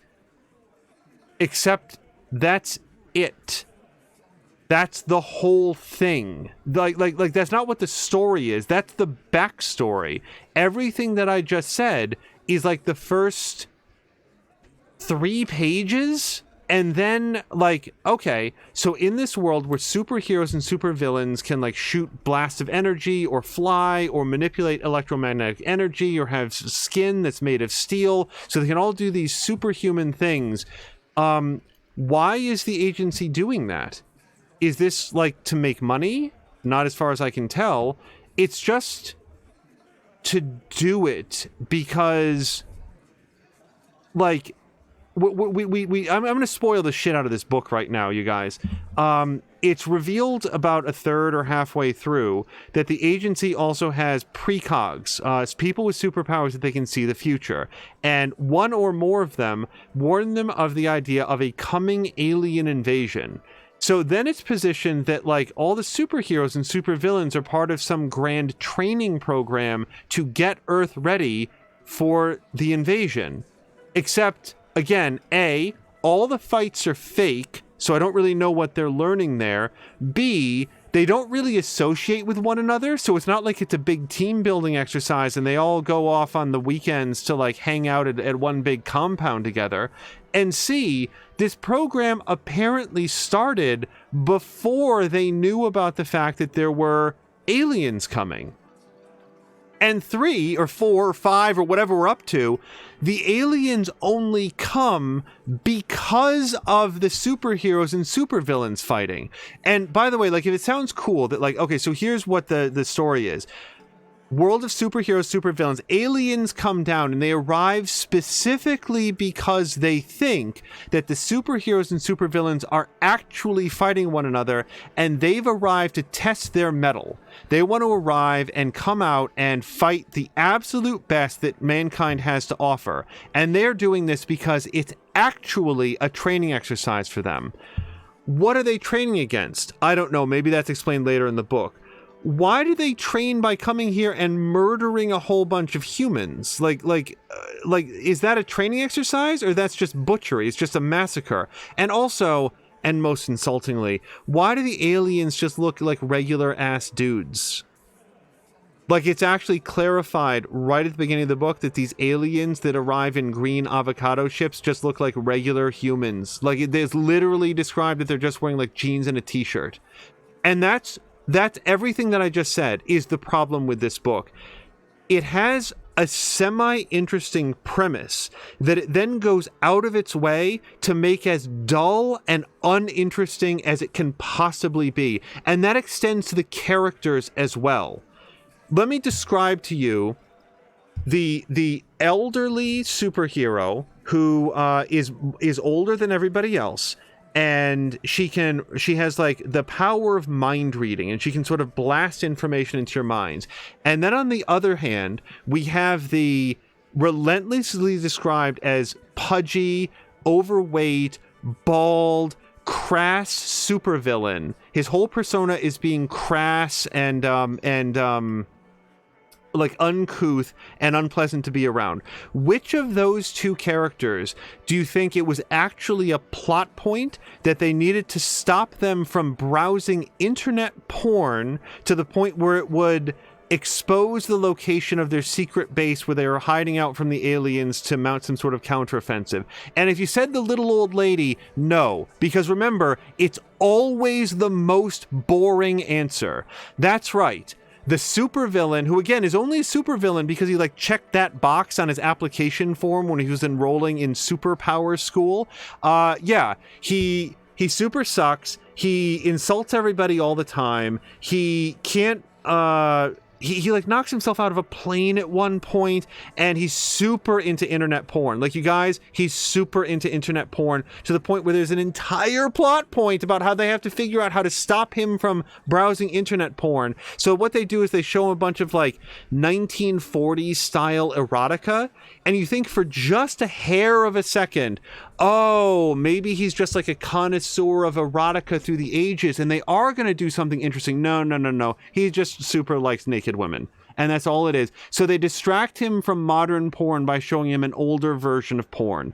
And he's still a loudmouth, stupid idiot who is just like, he's just into it for himself. And also, you guys, like the main character, there's this ongoing plot point about like how like all of these superpowered people have a handler that's nicknamed like a guardian, and they're supposed to like look after them and like watch what they're like, just sort of keep them on the right track and make sure they don't have to quote unquote pull the plug by blowing off their brainstem.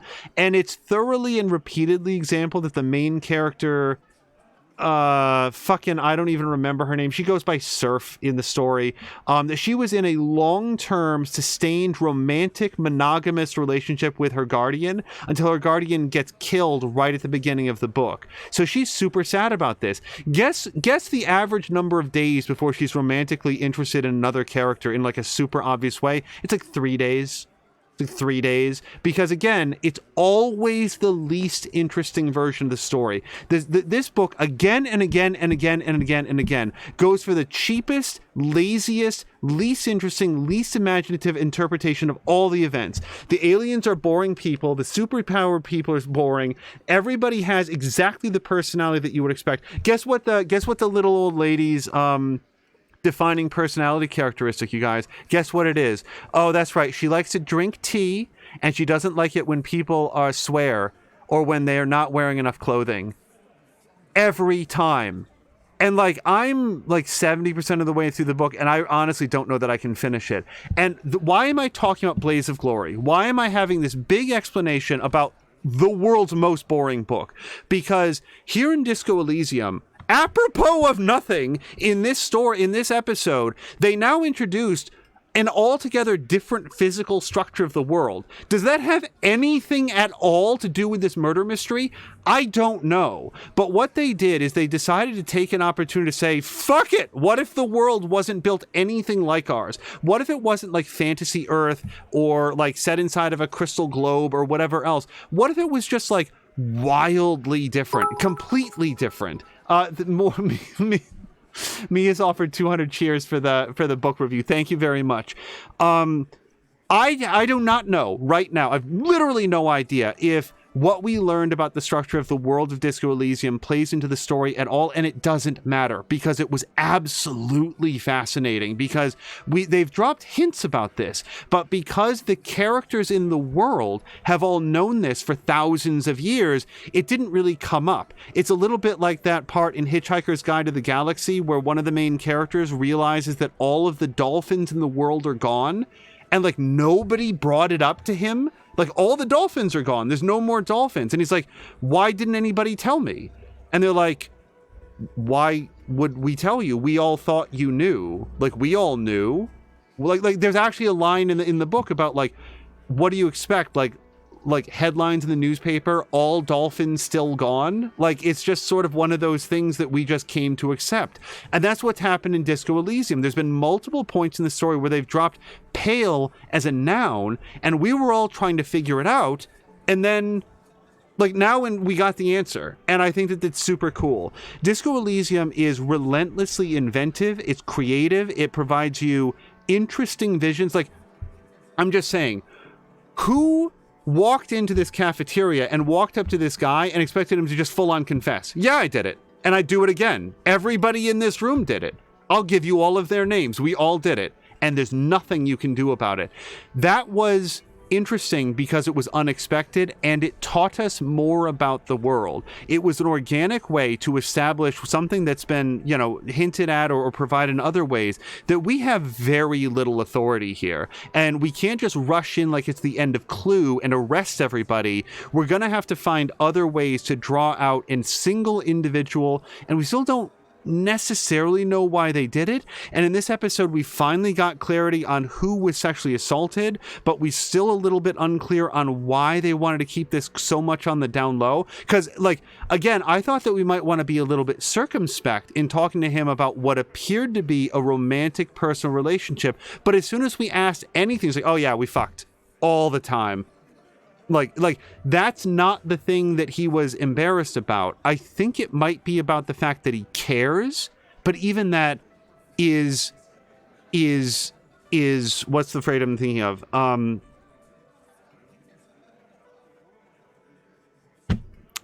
now we've reached the point in the night where all of my words have gone away. I can't think of the word.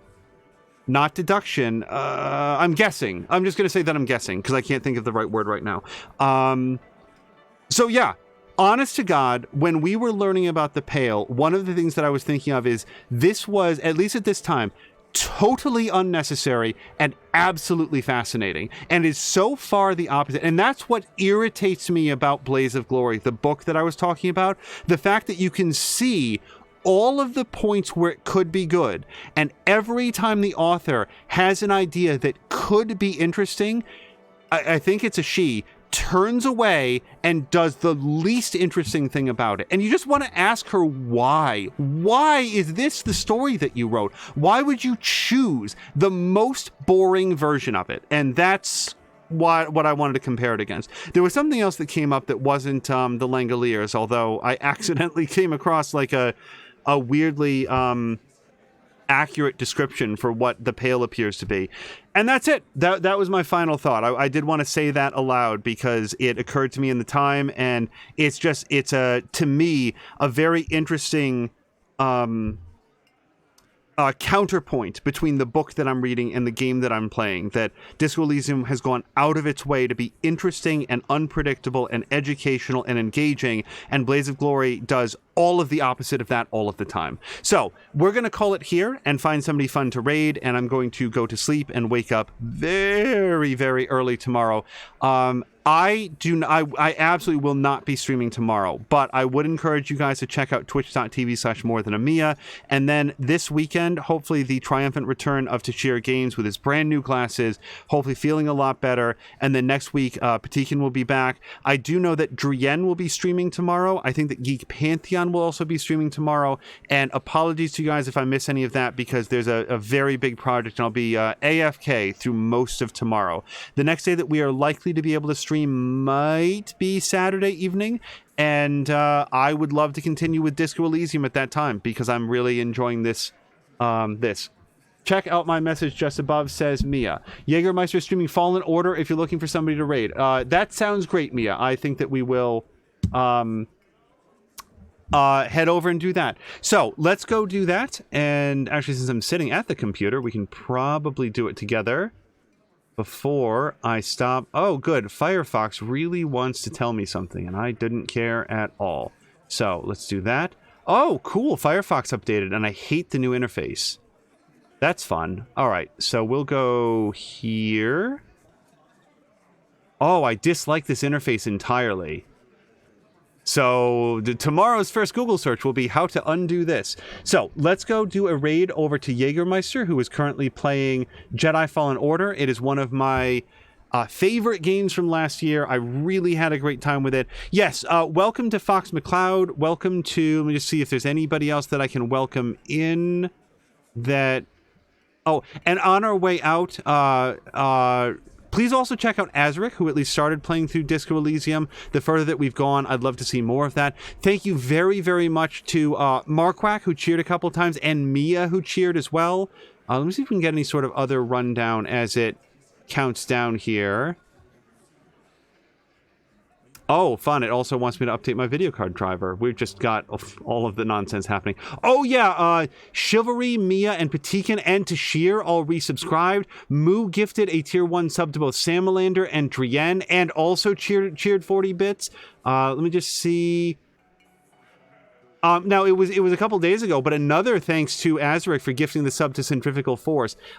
Anybody that I've missed to say hello to, any followers, any other events that happen, please forgive me because I'm sleepy and need to go to sleep, but it is very much appreciated. Okay, until next time, you guys, thank you so much, and I hope you have a great night.